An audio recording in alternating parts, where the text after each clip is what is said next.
बिस्मिल्लाहिर्रहमानिर्रहीम, अस्सलामु अलैकुम, गुड मॉर्निंग, वेलकम टू सुबह सवेरे पाकिस्तान। मैं हूं हमजा तारिक और मैं हूं इशाल सुलेमान। प्रोग्राम का आगाज़ कर रहे हैं इस उम्मीद के साथ कि आप सब अच्छे होंगे, हम भी अच्छे हैं। और हमजा आज मुझसे कोई अपनी रिसर्च शेयर कर रहे थे। मेरी रिसर्च नहीं है, लेकिन हम अक्सर सोचते हैं इशाल ये कि शादी के कुछ सालों बाद चले 1 या 2 दहाई कर दें, लगना ये शुरू हो जाता है कि मियाँ बीवी की जो शक्लें हैं ना वो शायद एक दूसरे से मिलती हैं और अक्सर ऐसा मुशाबे हो जाती हैं। ऐसा लगता है कि शायद इनकी शक्लें तकरीबन एक जैसी ही हैं और अक्सर लोग ये बात करते हैं। अब इसके ऊपर एक तहकीक हुई है कि क्या वाकई ऐसा होता भी है या नहीं होता। तो तहकीक में ये बताया गया कि जी ऐसा होता है। उनकी जो शक्लें हैं, बड़ी हैरानगी की बात है कि भाई शादी के बाद 2 अलग अलग फैमिलीज के लोग हैं जो शादी के बाद एक हो जाते हैं, लेकिन शक्लें मिलने लग जाना, इतनी रिजेम्बलेंस होना कैसे पॉसिबल हो सकता है? कैसे पॉसिबल हो सकता है, ये सवाल था ना, क्योंकि अक्सर हम कहते थे कि जी कि बिल्कुल शायद एक जैसे ही हैं, लगते हैं। तो उसमें वो ये कहते हैं, रीज़न ये है कि लोग जब इतना अरसा एक दूसरे के साथ गुजारते हैं तो उनका बोलने का तरीका, उनका बात करने का तरीका, उनके फेशियल एक्सप्रेशंस जो हैं, हाँ एग्जैक्टली, तो वो जो है ना तकरीबन मिलने जुलने लग जाते हैं। आप कुछ अपने पार्टनर से जो है कोई चीज़ उसकी सीख रहे होते हैं, पार्टनर कुछ आपसे सीख रहा होता है, तो उससे जो चेहरे की बनावट है, बात करने का तरीका है, तो वो करीब तरीन एक दूसरे की अच्छी बुरी चीजें जो हम अडॉप्ट कर लेते हैं, उसकी वजह से हमारे चेहरे के फीचर्स भी मिलने लगते हैं। और दूसरी चीज़ ये होती है कि शायद सबने उनको हमेशा इकट्ठा ही देखा होता है, तो वो समझते हैं कि शायद ये जो अब है ना इनकी शक्लें भी मिलती हैं। ये लोगों के साइकी के ऊपर भी डिपेंड करता है। ये भी तो है कि हम जब कोई रिश्ता देखने जाते हैं या कोई आता है, तो हम लोग एक दूसरे के जो फेसेस से मैच करती चीजें होती है ना, क्योंकि हमें अपने फेसेस ज्यादा अच्छे लग रहे होते हैं, अपने चेहरे की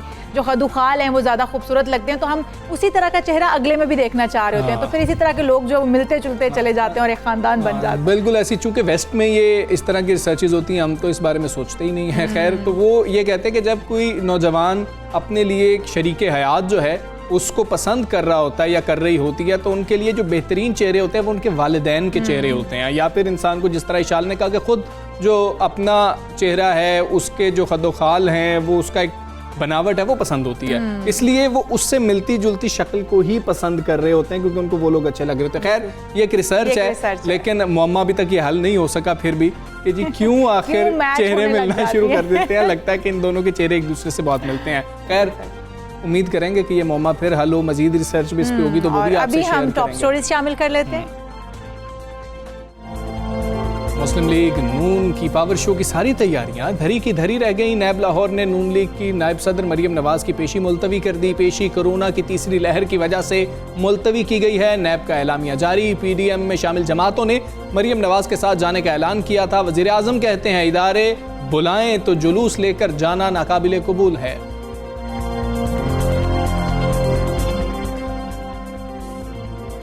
सुप्रीम कोर्ट का पंजाब के बल्दियाती इदारों से मुताल्लिक तारीख साज फैसला। पंजाब के बल्दियाती इदारों को बहाल करने का हुक्म दे दिया। अदालत ने बल्दियाती एक्ट के सेक्शन 3 को आइन से मुतसादिम करार दे दिया। आवाम ने बल्दियाती नुमाइंदों को 5 साल के लिए मुंतखब किया। एक नोटिफिकेशन से नुमाइंदों को घर भिजवाने की इजाजत नहीं दी जा सकती। बड़ी अदालत के रिमार्क्स।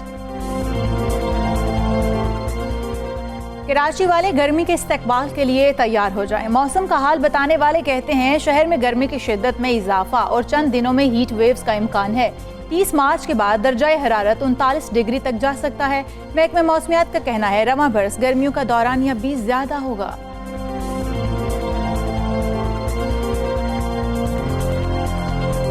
कोरोना वबा की तीसरी लहर एक बार फिर तालीमी इदारों पर ताले पड़ गए। ज्यादा मुतासर अजला में तालीमी इदारे 11 अप्रैल तक बंद रखने का ऐलान। वज़ीर तालीम शफकत महमूद कहते हैं बच्चों की सेहत अव्वलीन तरजीह है, इस पर रिस्क नहीं लिया जा सकता। उधर all Pakistan private schools federation ने लॉन्ग मार्च करने की धमकी भी दे दी है। जी, टॉप स्टोरीज आपने जानी है। सबसे पहले बात करेंगे उस एलामिये की जिसके बाद जो है खासी बातें हो रही हैं कि मुस्लिम लीग नून ने तो खासी तैयारी की थी, PDM ने खासी तैयारी की थी कि पावर शो होगा। सारी तैयारियां जो है अब धरी की धरी रह गई हैं। नैब लाहौर ने मरियम नवाज की पेशी मुलतवी कर दी है। नैब के जारी करदा एलामिया में कहा गया है कि पेशी कोरोना की तीसरी लहर की वजह से मुलतवी की गई है।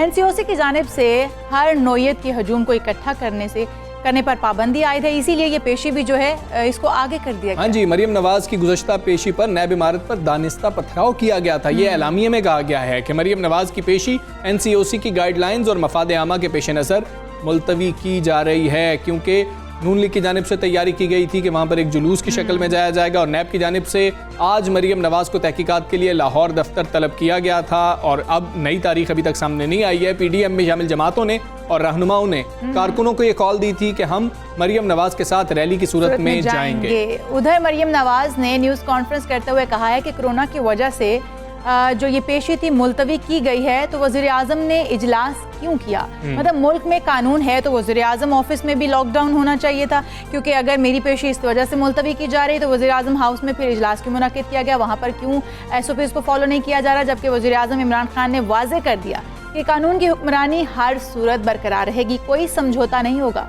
हाँ जी, ये भी वज़ीर आज़म ने कहा कि अगर इदारे बुलाएं तो जुलूस लेकर जाना नाकाबिल कबूल है। जबकि मरियम नवाज़ की नैब में पेशी के सिलसिले में सिक्योरिटी प्लान को हतमी शक्ल देते हुए नैब दफ्तर के बाहर कंटेनर्स तो लगा दिए गए थे, और गुज़श्ता रोज़ लाहौर हाई कोर्ट ने मरियम नवाज़ की पेशी पर कारकुनों को नैब ऑफिस लाने के खिलाफ दरखास्त को भी मुस्तरद किया थे। नैब की दरखास्त थी जिसके ऊपर अदालत के रिमार्क्स आए थे कि ये रियासत का काम है, हम ये कैसे कह सकते हैं। ये भी कहा गया था कि अगर कोई कानून की खिलाफ वर्जी करता है तो कानून अपना रास्ता खुद बनाना जानता है। आएगा। इसी हवाले से बात करेंगे साबिक प्रोसिक्यूटर नैब राजा आमिर अब्बास साहब हमारे मौजूद है। गुड मॉर्निंग, अस्सलाम वालेकुम राजा आमिर अब्बास साहब। एक तासुर सामने आ रहा है कि नैब ने मुस्लिम लीग नून और दीगर अपोजिशन जमातों के एहतजाज से डरकर मरियम नवाज की पेशी को मुलतवी कर दिया है, क्योंकि वो ये कह रहे हैं कि कोरोना की वजह से अगर ऐसा करना था तो कोरोना में दीगर गिरफ्तारियां तो होती रही हैं, तो अब इसकी क्या जरूरत थी?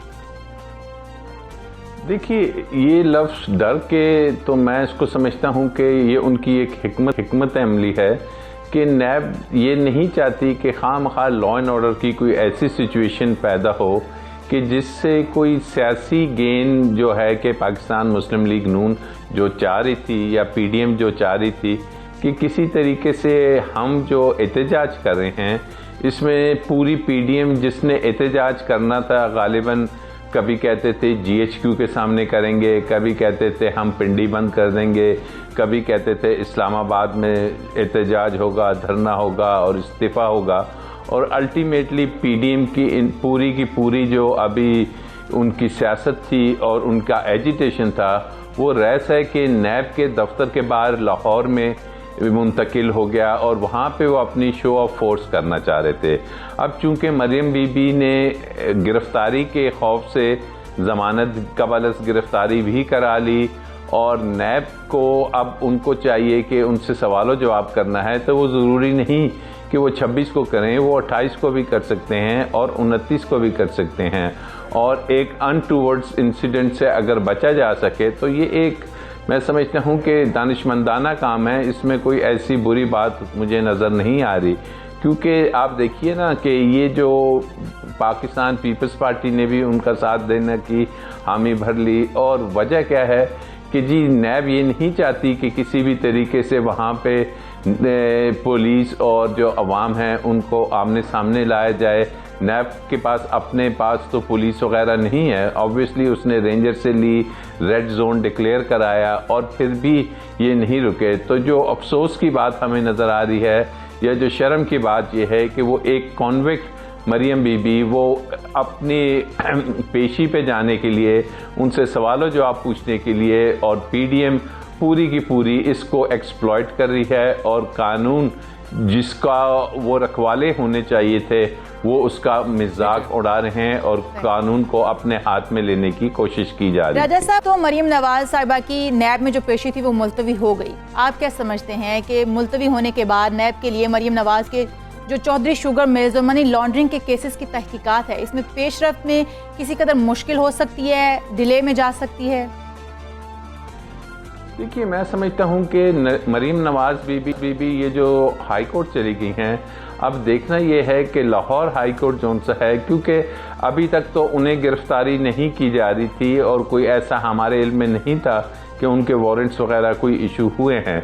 लेकिन जब आप ज़मानत कबलस गिरफ्तारी ले लेते हैं तो उसकी जब कन्फर्मेशन के लिए लाहौर हाई कोर्ट में दोबारा ये पेशी होगी 10 अप्रैल को गालिबन, तो वहाँ पे दो ही सिचुएशंस हो सकती हैं।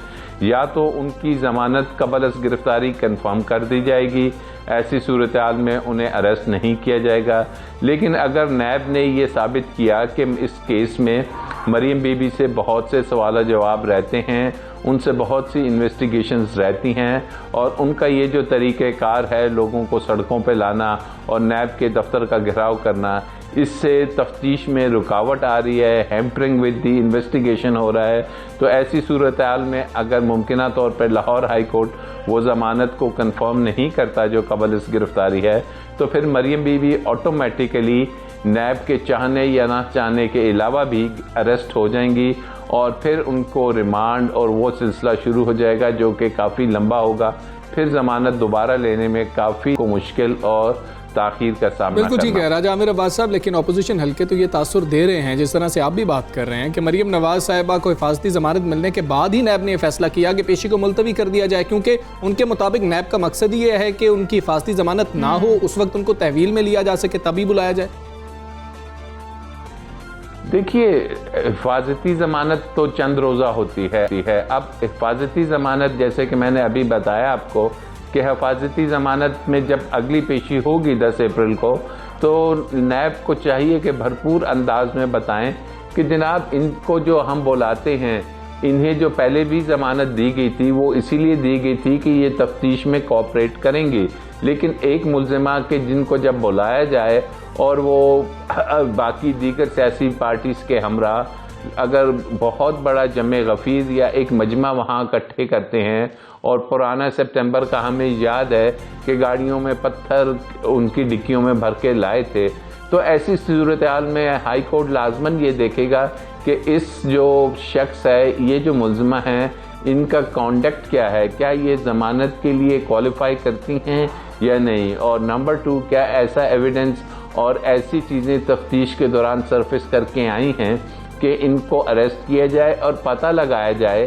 कि भाई ये अरबों रुपए या करोड़ों रुपए जो मुख्तलिफ ऐसे अकाउंट से कि कोई 10,000 का मुलाजिम है, कोई पापड़ वाला है, कोई दीगर है, तो उनके अकाउंट से अगर इनके अकाउंट में लैंड करते हैं, या कि इनका एक और जो केस है इलीगल अलॉटमेंट के वजाती उम्रा में जो सैकड़ों एकड़ अलॉट कर दिए गए हैं वो दुरुस्त तौर पे हुए या नहीं, तो मुमकिन तौर पर मैं समझ रहा हूँ कि मरियम नवाज़ को अब आगे मुश्किल पेश आएगी नैब की तफ्तीश और अपनी ज़मानत को बरकरार रखने में, और इस कबल गिरफ्तारी जो हिफाजती ज़मानत है इसको कंफर्म कराने में, और अल्टी नज़र आ रहा है कि उनको अरेस्ट कर ही लिया जाएगा।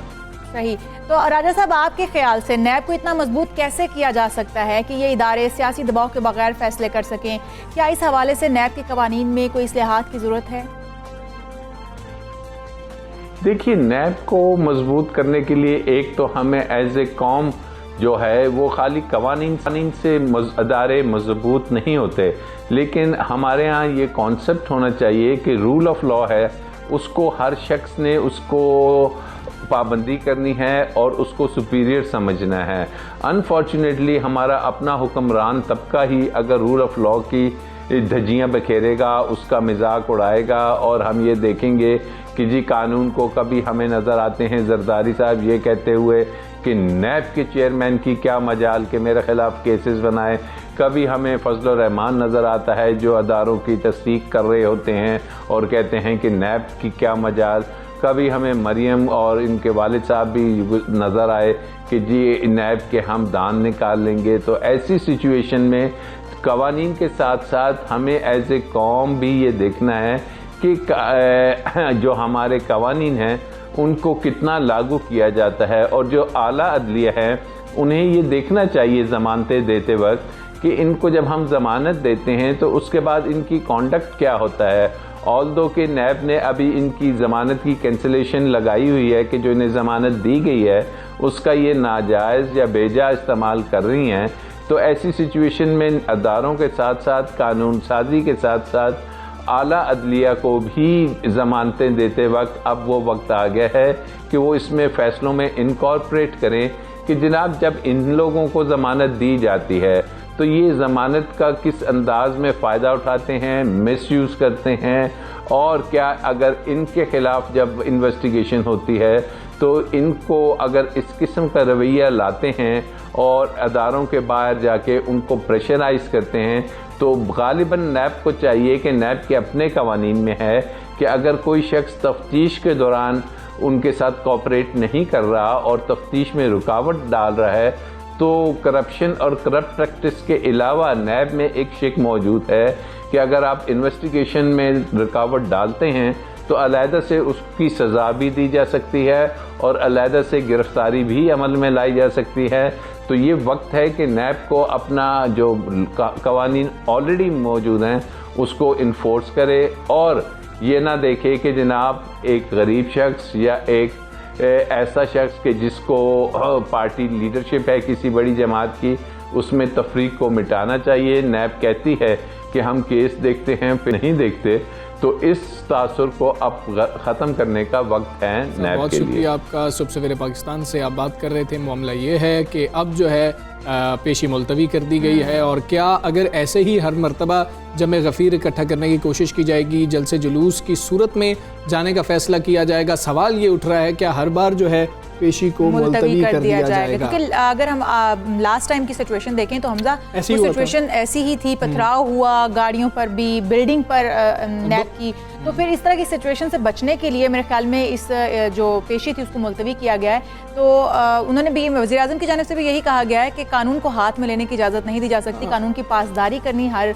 इंसान पे फ़र्ज़ है। तो मेरे ख्याल में हर इंसान को ही कानून की पासदारी करनी चाहिए। हाँ बिल्कुल ठीक है। इशाल आगे बढ़ते हैं और बात करते हैं जो पेरेंट्स का बहुत बड़ा कंसर्न है, वो है बच्चों के स्कूल्स, तालीमी इदारे जो बंद हो गए हैं एक बार फिर से, लेकिन उस तरीके से बंद नहीं हुआ जैसे पिछली बार बंद हुए थे। अजला हैं जिनमें बंद किए गए हैं। सिंध ने यह फैसला किया कि जी कि हम तो 50% वाली पॉलिसी को ही जो है आगे लेकर चलेंगे। कोरोना वबा की तीसरी लहर ने एक बार फिर जो है तालीमी इदारों पर ताले लगवाए हैं और NCOC ने बढ़ते हुए केसेस के मद्देनज़र पंजाब और खैबर पख्तूनख्वा के मखसूस अजला हैं और इस्लामाबाद में भी तालीमी इदारों को 11 अप्रैल तक बंद रखने का फैसला किया। और वफाकी वज़ीर तालीम शफकत महमूद ने यह भी कहा है कि पंजाब के चंद अजला खास तौर पर लाहौर में बीमारी का फैलाव तशवीशनाक है, इसलिए यह फैसला किया गया है। ताहम उन्होंने यह भी कहा है कि स्कूल के इंतज़ामिया अगर असातिज़ा को स्कूल बुलाना चाहते हैं तो ये उनका इख्तियार है।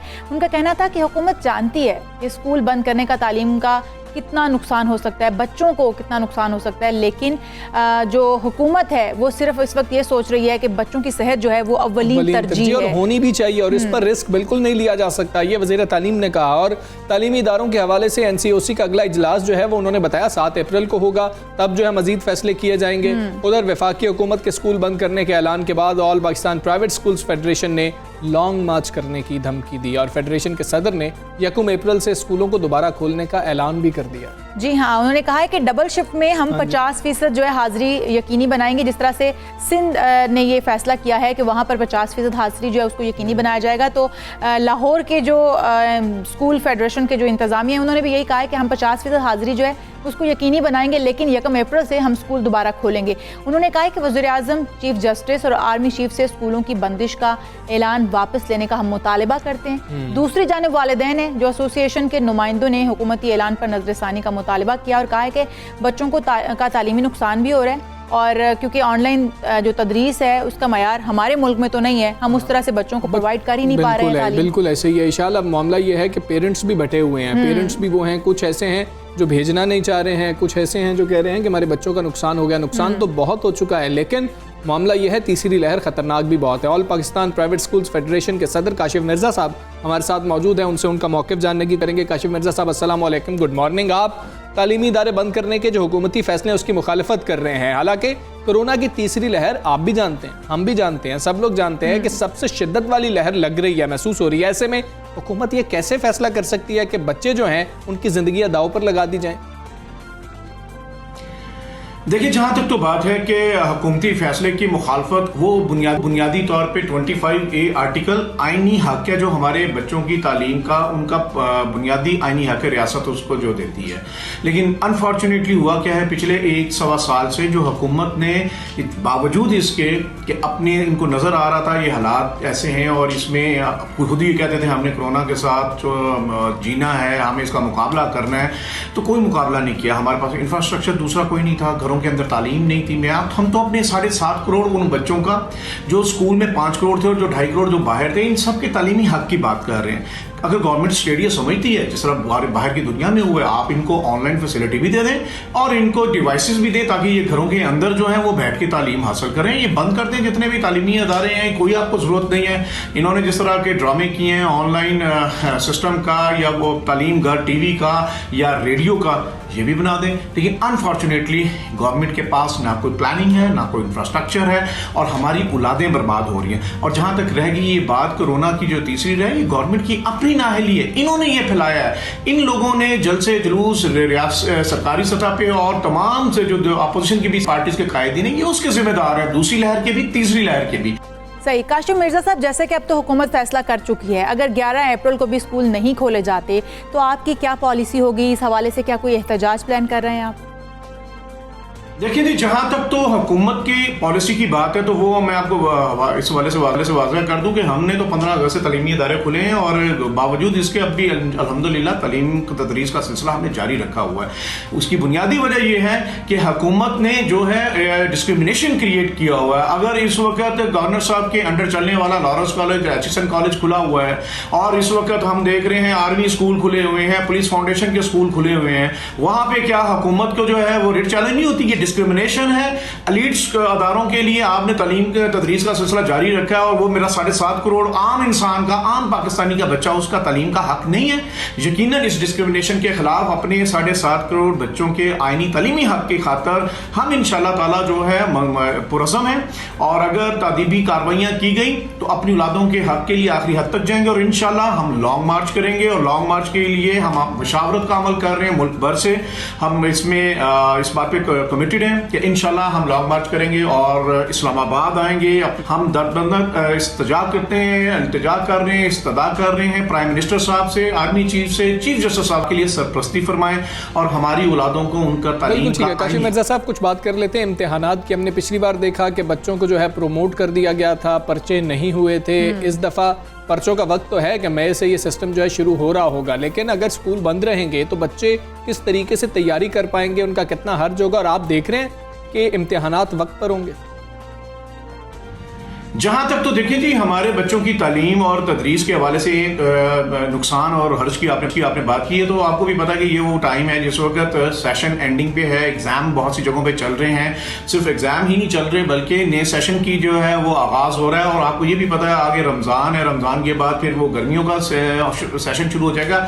हमने इस गवर्नमेंट जब से आई है, ये सिर्फ इस दफा नहीं, पहले साल जो इस गवर्नमेंट का था 75 डे था वर्किंग डे, दूसरा कोविड की नज़र। और असल इशू ये है कि इनके पास जो सिंगल करिकुलम के तहत बुक्स ही नहीं मार्केट के अंदर, बाकी सूबे इनको एक्सेप्ट नहीं कर रहे, तो जो बुक्स आनी है वो सितंबर में आनी है, लिहाजा ये उसको तवालत दे रहे हैं और उसका नतीजा ये निकलेगा कि हमारे जो बच्चों का तालीमी हर्ज तो हो रहा है, ऑनलाइन फैसिलिटी मौजूद नहीं है।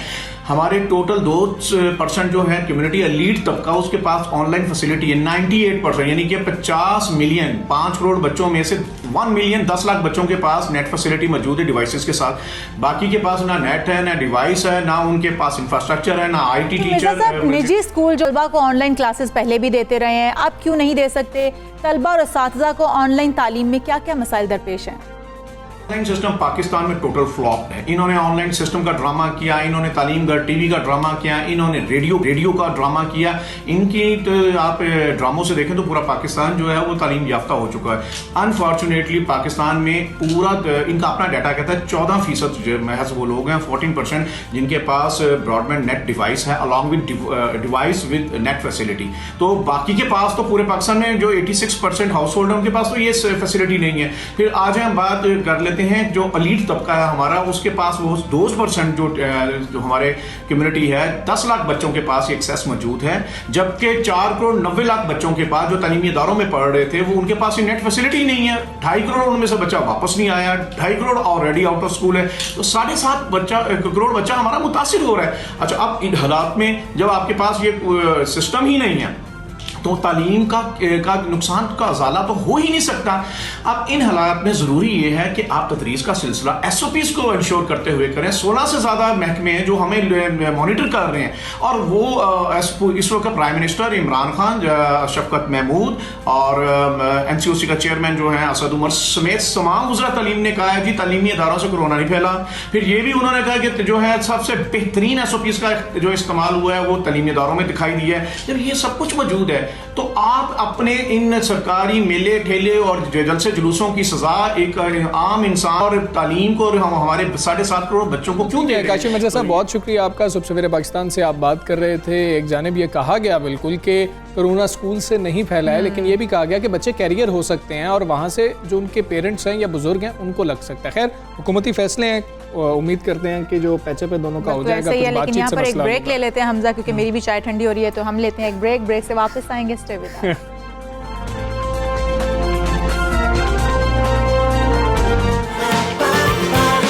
सुबह सवेरे पाकिस्तान,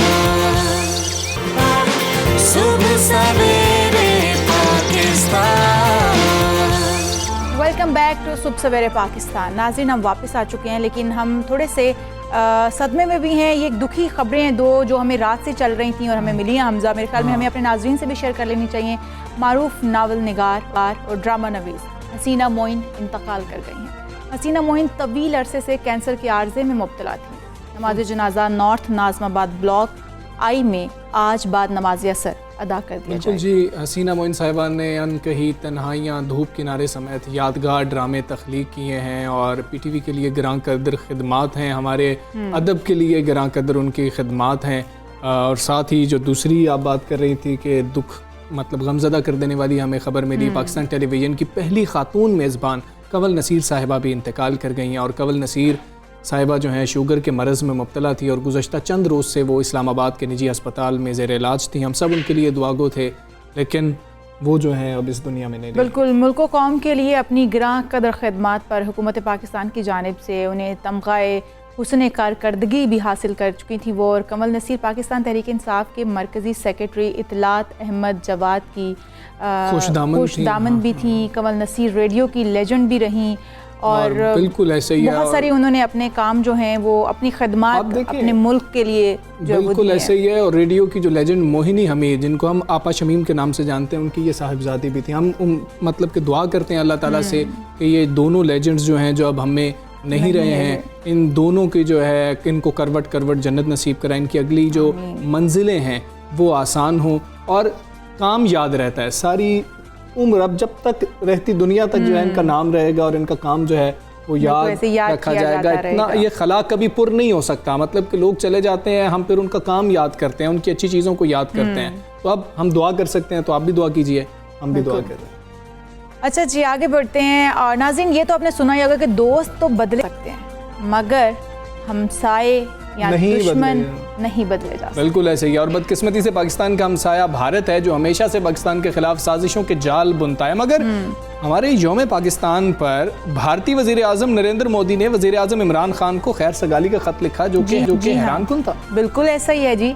और इंतहा पसंद जहनीत की वजह से गैर मामूली बात लगती है ये, क्योंकि बीजेपी के इंतहा पसंद अज़ाइम से पूरी दुनिया वाकिफ़ हो चुकी है। और जिस तरह की हरकत भारत की जानिब से वक्तन फ़वक्तन की जाती रही हैं, LOCs की खिलाफ वर्जी की जाती रही है, उसके बाद ये खैर सगाली का ख़त आना ये किसी अजूबे से कम नहीं लगता। एक तरफ दरअंदाजी आप कर रहे हैं, जिस तरह से इशाल दुम ने कहा कि जी के LOC की खिलाफ वर्जी आप करते हैं और फिर ऐसा सीज़ फायर जो है उसकी खिलाफ वर्जी होती है, तो फिर ये सवालात आते हैं और सवाल उभरता है कि मोदी का अमन की जानिब हाथ बढ़ाना, बगल में छुरी और मुंह में राम राम तो नहीं? ये भी हो सकता है, क्योंकि आप दुश्मन को अपने करीब, दोस्त को अपने करीब करके तो उसको जब नुकसान पहुंचाते हैं, दोस्त बना के नुकसान पहुंचाते हैं, तो ज़्यादा नुकसान पहुंचा सकते हैं आप। तो पाकिस्तान के साथ खुशगवार ताल्लुकात की ख्वाहिश का इजहार करते हुए मोदी साहब ने लिखा है कि एक पड़ोसी मुल्क होने के नाते इंडिया चाहता है कि उसके पाकिस्तान के साथ अच्छे ताल्लुकात हों। दुनिया चाहती है कि पाकिस्तान अच्छे पड़ोसी की तरह अमन सलामती से रहे और खैर सगाली के इजहार से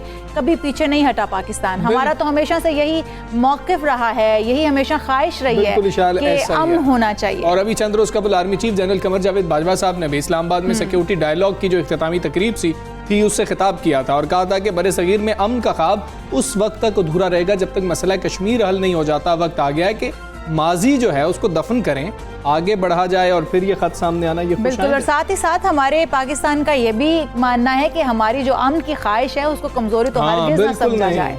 उधर जो मीडिया है, रिपोर्ट्स के मुताबिक पाकिस्तान और भारत के दरमियान मुज़ाकरात के पीछे मुत्तहिदा अरब अमारात है, ये कहा जाता है, जिसके नतीजे में गुज़श्ता माह जंग बंदी मुआहिदों की दोबारा पासदारी का अचानक ऐलान भी किया गया। रिपोर्ट के मुताबिक ये भी बताया जा रहा है हमजा कि इस मरहले में सफ़ीरों की बहाली भी होगी। हाँ, ये हो सकता है। और फिर क्रिकेट सीरीज़ की भी बात हो रही थी और बाद में तिजारत के अलावा मसला कश्मीर के हल पर भी बातचीत होगी। सारी सूरत हाल पर जो पैदा हुई है इस खत के बाद बात करेंगे। दिफाई तज्ज़ियाकार में रिटायर्ड एजाज अमान साहब हमारे साथ मौजूद हैं। जन साहब अस्सलाम वालेकुम, गुड मॉर्निंग। ये भारतीय वज़ीर आज़म नरेंद्र मोदी की जानिब से वज़ीर आज़म पाकिस्तान इमरान खान साहब को खैर सगाली का ख़त लिखा जाना मौजूदा हालात में आप समझते हैं कि एक गैर मामूली वाक़या है, या फिर ऐसे ख़त लिखे जाते हैं कोई बड़ी बात नहीं है?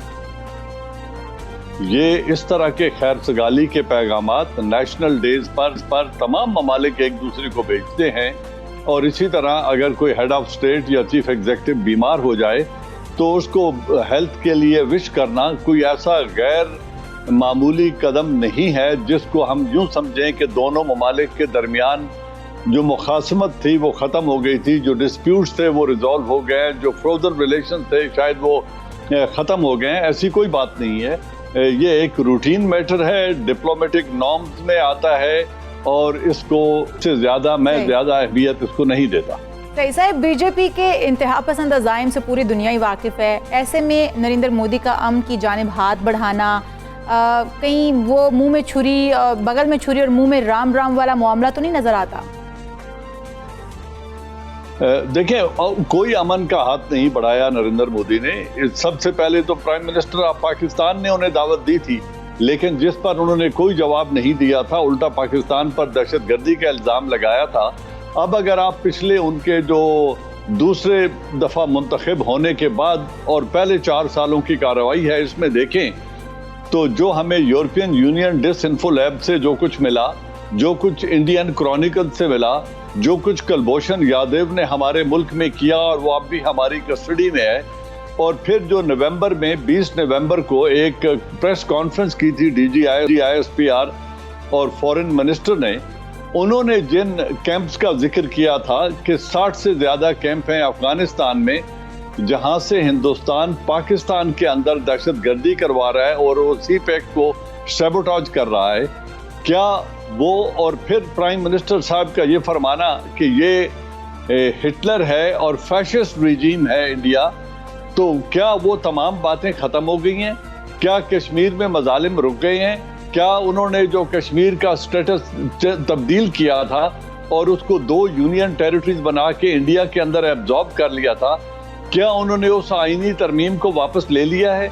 जब हमारे और हिंदुस्तान के दरमियान एक बुनियादी झगड़े की वजह कश्मीर का इशू है, कश्मीर के इशू को अब हिंदुस्तान सिरे से हल तलब मामला तस्लीम ही नहीं करता, तो जब उन्होंने एक एक्सट्रीम पोजीशन ले ली है और वो उसको न कश्मीरियों को हकूक देने को तैयार हैं, न वो प्लेबिसिट के राइट को मानते हैं, न वो UN के रेजोल्यूशन की कोई परवाह करते हैं, तो इस तरह के मुल्क के साथ आप क्या करने जा रहे हैं या किस बात की तवक्को रख रहे हैं? अजीत डोवाल एक क्लेवर इंसान है और उन्होंने, मुझे जो लगता है, करना यह है कि वो सफारती ताल्लुकात बहाल कर लेंगे। जो हमारा वो वाटर डिस्प्यूट रिजॉल्व करने के लिए टीम गई हुई है उसके साथ कुछ लॉलीपॉप दे देंगे उनको, फिर वो कुलभूषण यादव की रिहाई की बात करेंगे, वो भी वो शायद करवाने में कामयाब हो जाए, और उसके बाद वही पुरानी डगर होगी। कश्मीर के ऊपर न कोई समझौता वो करेंगे, न 5 अगस्त से पहले वाली सिचुएशन को बहाल करेंगे। तो अगर ये सब कुछ करना है तो इसमें मैं समझता हूँ रिलीफ हिंदुस्तान को चाहिए, क्योंकि हिंदुस्तान इस वक्त ह्यूमन राइट्स वायलेशन के एतबार से सख्त दबाव में है, लेकिन अमेरिकन हुकूमत जो उसको इस वक्त मुकम्मल सपोर्ट कर रही है, क्या जो बाइडन ने एक भी स्टेटमेंट दी है कि कश्मीर में होने वाले मजालिम को रोका जाए? उनको हांगकांग के अंदर मजालिम तो नजर आते हैं, यमन में भी नजर आते हैं, सीरिया में भी नजर आते हैं, लेकिन अमेरिकन एडमिनिस्ट्रेशन को कश्मीर में होने वाला जुल्म नजर नहीं आता। तो अगर इस सारे सिनेरियो को देखें तो मेरे ख्याल में हम जरूरत से ज्यादा खुश हो गए हैं एक पैगाम पर, और हमें अपने रैशनल व्यू को, तो इसको रैशनली लेना चाहिए और इस तरह बगले बजाने की जरूरत मुत्तहिदा अरब नहीं। अमारात का नाम सामने आ रहा है कि कुछ मुज़ाकरात कामयाब करवाने में किरदार अदा किया जा रहा है। पहले भी मुख्तलिफ ममालिक जो हैं ये किरदार अदा कर चुके हैं। इसकी सालसी में आप समझते हैं कि मुज़ाकरात मौसर साबित हो सकते हैं? मैं समझता हूं कि ये इन दोनों मुल्कों की सालिसी नहीं है, इसके पीछे बरतानिया और अमेरिका भी हैं, और इन दो को आगे इसलिए लगाया गया है कि वहां पे हमारे तकरीबन 30 लाख पाकिस्तानी रोजगार के लिए गए हुए हैं जो अपने बच्चों का पेट पाल रहे हैं। तो ये एक तरह की इनडायरेक्ट कोर्शन है जो बरतानिया और अमेरिका कर रहे हैं। ये मेरी जाती राय है, क्योंकि ये शवाहिद से, ये चीजों को देखने से ये सब कुछ नजर आता है कि ये दो ममालिक जिन्होंने अभी सऊदी अरेबिया ने हमें $3 बिलियन का एक बेल आउट पैकेज दिया था, लोन दिया था, और डेफर्ड पेमेंट पे ऑयल सप्लाई करने की बात की थी, लेकिन अगर उन्होंने किसी वजह से, जब हमने इजराइल को तस्लीम करने से इनकार किया, तो वो पैसे उन्होंने हमसे वापस मांग लिए। तो आज वो कैसे हमसे शिरो शकर होके फिर हमें हिंदुस्तान के साथ टेबल पे बिठाना चाहते हैं? तो मेरे ख्याल में इसके पीछे कोई बड़ा खेल है, इसके पीछे बड़ी गेम है। हमें उसका बगौर जायजा लेना चाहिए, और जो साहिब इक़्तिदार लोग हैं, जो अहम पोजीशंस पर बैठे हैं, उनको यकीनन इस पर उनकी नज़र होगी, और नहीं है तो होनी चाहिए।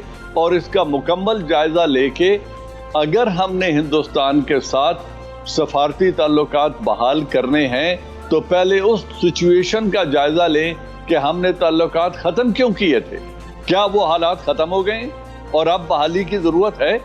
अगर ऐसा नहीं है और कश्मीर में कोई रिलीफ कश्मीरियों को नहीं मिल रही, तो मेरे ख्याल में हमारे ताल्लुकात हिंदुस्तान के साथ इसी तरह रहें जब तक कश्मीर के ऊपर कोई हतमी बात नहीं करने जैसा कि आपने कहा भी कि ये एक ड्रामा हो सकता है भारत की तरफ से, तो क्या पाकिस्तान को भारत के साथ कश्मीर का पुराना स्टेटस बहाल किए बगैर मुज़ाकरात की मेज पर आना चाहिए? मैंने यही बात की है, और प्राइम मिनिस्टर ऑफ पाकिस्तान ने भी यही कहा था चंद रोज पहले, जब वो एक सेमिनार से खिताब कर रहे थे नेशनल सिक्योरिटी के। उन्होंने भी यही कहा था कि पहला कदम हिंदुस्तान को उठाना है, और वो कश्मीर के बारे में। अगर वो कश्मीर को एक हल तलब मामला तस्लीम कर लें और 5 अगस्त से पहले वाला स्टेटस कश्मीर का बहाल कर दें, और फिर इसको किसी तीसरे मुल्क की जो सालिसी है उसके साथ बैठ के अगर हल करने पर आमादा हो जाए, तो फिर तो बहुत अच्छी बात है। अमन होना चाहिए, बातचीत होनी चाहिए, और कश्मीर में होने वाला जुल्म भी रुकना चाहिए, और हमें अपने मामलात को हल करके आगे बढ़ना चाहिए। लेकिन अगर हिंदुस्तान इनको तस्लीम ही नहीं करता, तो मुझे नहीं समझ आती कि हम किन बेसिस पर अपने ताल्लुकात हिंदुस्तान के साथ इस्तवार करेंगे। और इसमें कश्मीरी जो शहीद हो रहे हैं, जो 85,000 से ज्यादा शहादतें हो चुकी हैं, जिन बेटियों की इस्मत दरी हो चुकी है, जिन बच्चों को पैलेट गन से अंधा कर दिया गया, उनको क्या पैगाम हम देने जा रहे हैं? तो हमें इसका बड़ा बगौर जायजा लेना है। इसके बगैर मुझे नहीं लगता कोई मुस्बत पेशरफ्त बिल्कुल ठीक है, मुस्बत पेशरफ्त नहीं हो सकती। लेकिन जनरल साहब, जब हम मुज़ाकरात की बात करते हैं तो तिजारत एक बड़ा अहम मामला होता है जो हमारे सामने आ जाता है, कि हम कोशिश करते हैं कि तिजारत से आगाज़ करें आहिस्ता आहिस्ता, और फिर हम क्रिकेट सीरीज़ भी करवा देते हैं। एक तिजारत शुरू करते हैं, फिर क्रिकेट सीरीज़ करवा देते हैं। इससे कुछ जो है हमें लगता है कि बर्फ़ पिघल रही है। क्या हमें इस पर रहना चाहिए? क्या तिजारत और दीगर मामलात पर कश्मीर से पहले बातचीत हो सकती है? मेरी जाती समझ के मुताबिक नहीं हो सकती, क्योंकि तिजारत करना कोई इतनी बड़ी बात नहीं है। तिजारत होती रहेगी, हिंदुस्तान भी यही है, हम भी यहाँ पर हैं। जो अफगानिस्तान के आयरन ओर के वसाइल हैं वो भी वहीं पे पड़े हैं। अगर हिंदुस्तान और सजन जंदाल उनको लेके जाना चाहते हैं और हम उनको इजाज़त देना चाहते हैं, या हम वहाँ से लेके अपनी स्टील मिल में लेके आना चाहते हैं, तो ये अपॉर्चुनिटीज तो एग्जिस्ट करती रहेंगी। म्यूचुअल ट्रेड होता रहेगा, स्पोर्ट्स भी होती रहेंगे, सफारती ताल्लुकात भी बहाल होते रहेंगे, और रहे भी हैं। लेकिन 72 ईयर से जो एक हल तलब मामला था, जिसको अब यकसर नजरअंदाज करके हिंदुस्तान ने उसको सिरे से उसकी जड़ ही काट दी है, और उसके बाद वो जुल्म कर रहा है कश्मीरी मुसलमानों पर।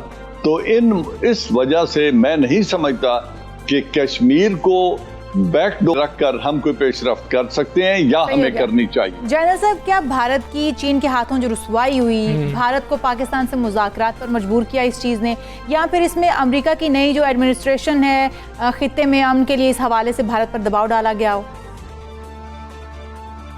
नहीं, मैं समझता हूं कि दोनों नहीं हैं। इस वक्त हिंदुस्तान बड़े सख्त दबाव में है। चीन जो उसके गिर्द घेरा तंग कर रहा है, चिटागांग हार्बर का कॉन्ट्रैक्ट चाइना ने और बांग्लादेश ने कर लिया है। अब वो बे ऑफ बंगाल को चाइना डोमिनेट करेगा। नेपाल में चाइना की पेशरफ्त है। अरुणाचल प्रदेश की वो जो चिकन नेक जिसे हम कहते हैं, उसको काटने में कोई ज्यादा देर नहीं लगती। फिर नेपाल के अंदर उनकी है। फिर श्रीलंका में अगर आप देखें तो हम्बनटोटा के बाद अब जो कोलंबो हार्बर है उसकी जो कॉन्ट्रैक्ट है वो भी चाइना ने साइन कर लिया है। जिबूटी में चाइना पहुंच गया है। सीपैक जो है और गवादर में चाइना मौजूद है। तो ये जो घेरा तंग किया है उन्होंने, ईरान के साथ उनका एक 25 साल का अनसाइंड कॉन्ट्रैक्ट, एक प्रिंसिपल एग्रीमेंट हो चुका है। अगर ये तमाम चीजें इस कदर चीन ने उनको, जैसे हम स्ट्रिंग ऑफ पर्ल्स कहते हैं, ये उनके गले में डाल दिया है, तो अब हिंदुस्तान को यहाँ से निकालने के लिए इंडो पैसिफिक कमांड में अपने मकासद के लिए इस्तेमाल करने के लिए, और क्वाड जो है जिसमें ऑस्ट्रेलिया, जापान, अमेरिका और इंडिया शामिल हैं, उन्होंने अगर चाइना को साउथ चाइना सी में एक्सेस डिनाई करनी है और कोई रोल प्ले करना है, तो फिर अमेरिका ये रिलीफ दिलवाना चाहता है हिंदुस्तान को और उसको एक कंफर्टेबल पोजीशन में लाकर उसको चीन के खिलाफ इस्तेमाल करना चाहता है। जिसकी वजह से मैंने कहा था कि मुझे इस पूरी डेवलपमेंट के पीछे अमेरिका हाथ नजर आता है और उनके फ्रंटमैन के तौर पे बरतानिया अपना रोल। ठीक है। Major general retired Ejaz Awan साहब सुबह सवेरे पाकिस्तान से बात कर रहे थे और उनका ये कहना है कि सबसे पहले कश्मीर की बात होगी, उसके बाद तिजारत की बात हो सकती है, सफारती मामलात की बात हो सकती है, सीरीज की बात हो सकती है, सब कुछ होना चाहिए। लेकिन जो हल तलब मसला है कश्मीर, जब तक उसका कोई हल नहीं निकलेगा तब तक जो है दोनों मुल्कों के हालात, आपस में ताल्लुकात बेहतर हो ही नहीं सकते। बिल्कुल, वो तो कहते हैं कि इस हवाले से किसी भी किस्म के मुज़ाकरात भी नहीं होने चाहिए जब तक कश्मीर का मसला हल नहीं हो जाता, किसी तरफ बात नहीं लग जाती।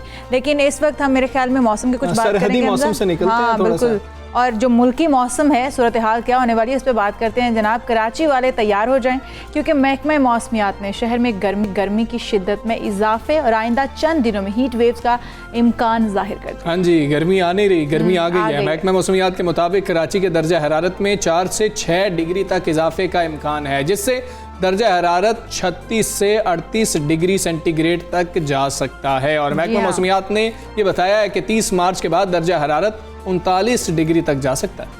और हीट वेव्स आने की भी इम्कानात जाहिर किए गए हैं। इससे ज़्यादा मुतासिर होते हैं शहरी के शहर सिंध की अगर बात करें, शहर कायद की बात करें, तो वहाँ पर सबसे ज़्यादा मसला ये होता है कि हीट वेव्स जो है वो इतनी ज़्यादा हो जाती हैं सख्त के इंसान जो है वो उससे मुतासिर हो जाता है। जबकि मगरबी सिस्टम के बारे में बताया जा रहा है कि रुखसत होने के बायस हवाओं का रुख तब्दील होगा और कराची में शिमाल मगरिब से खुश्क और गर्म हवाएं चलेंगी।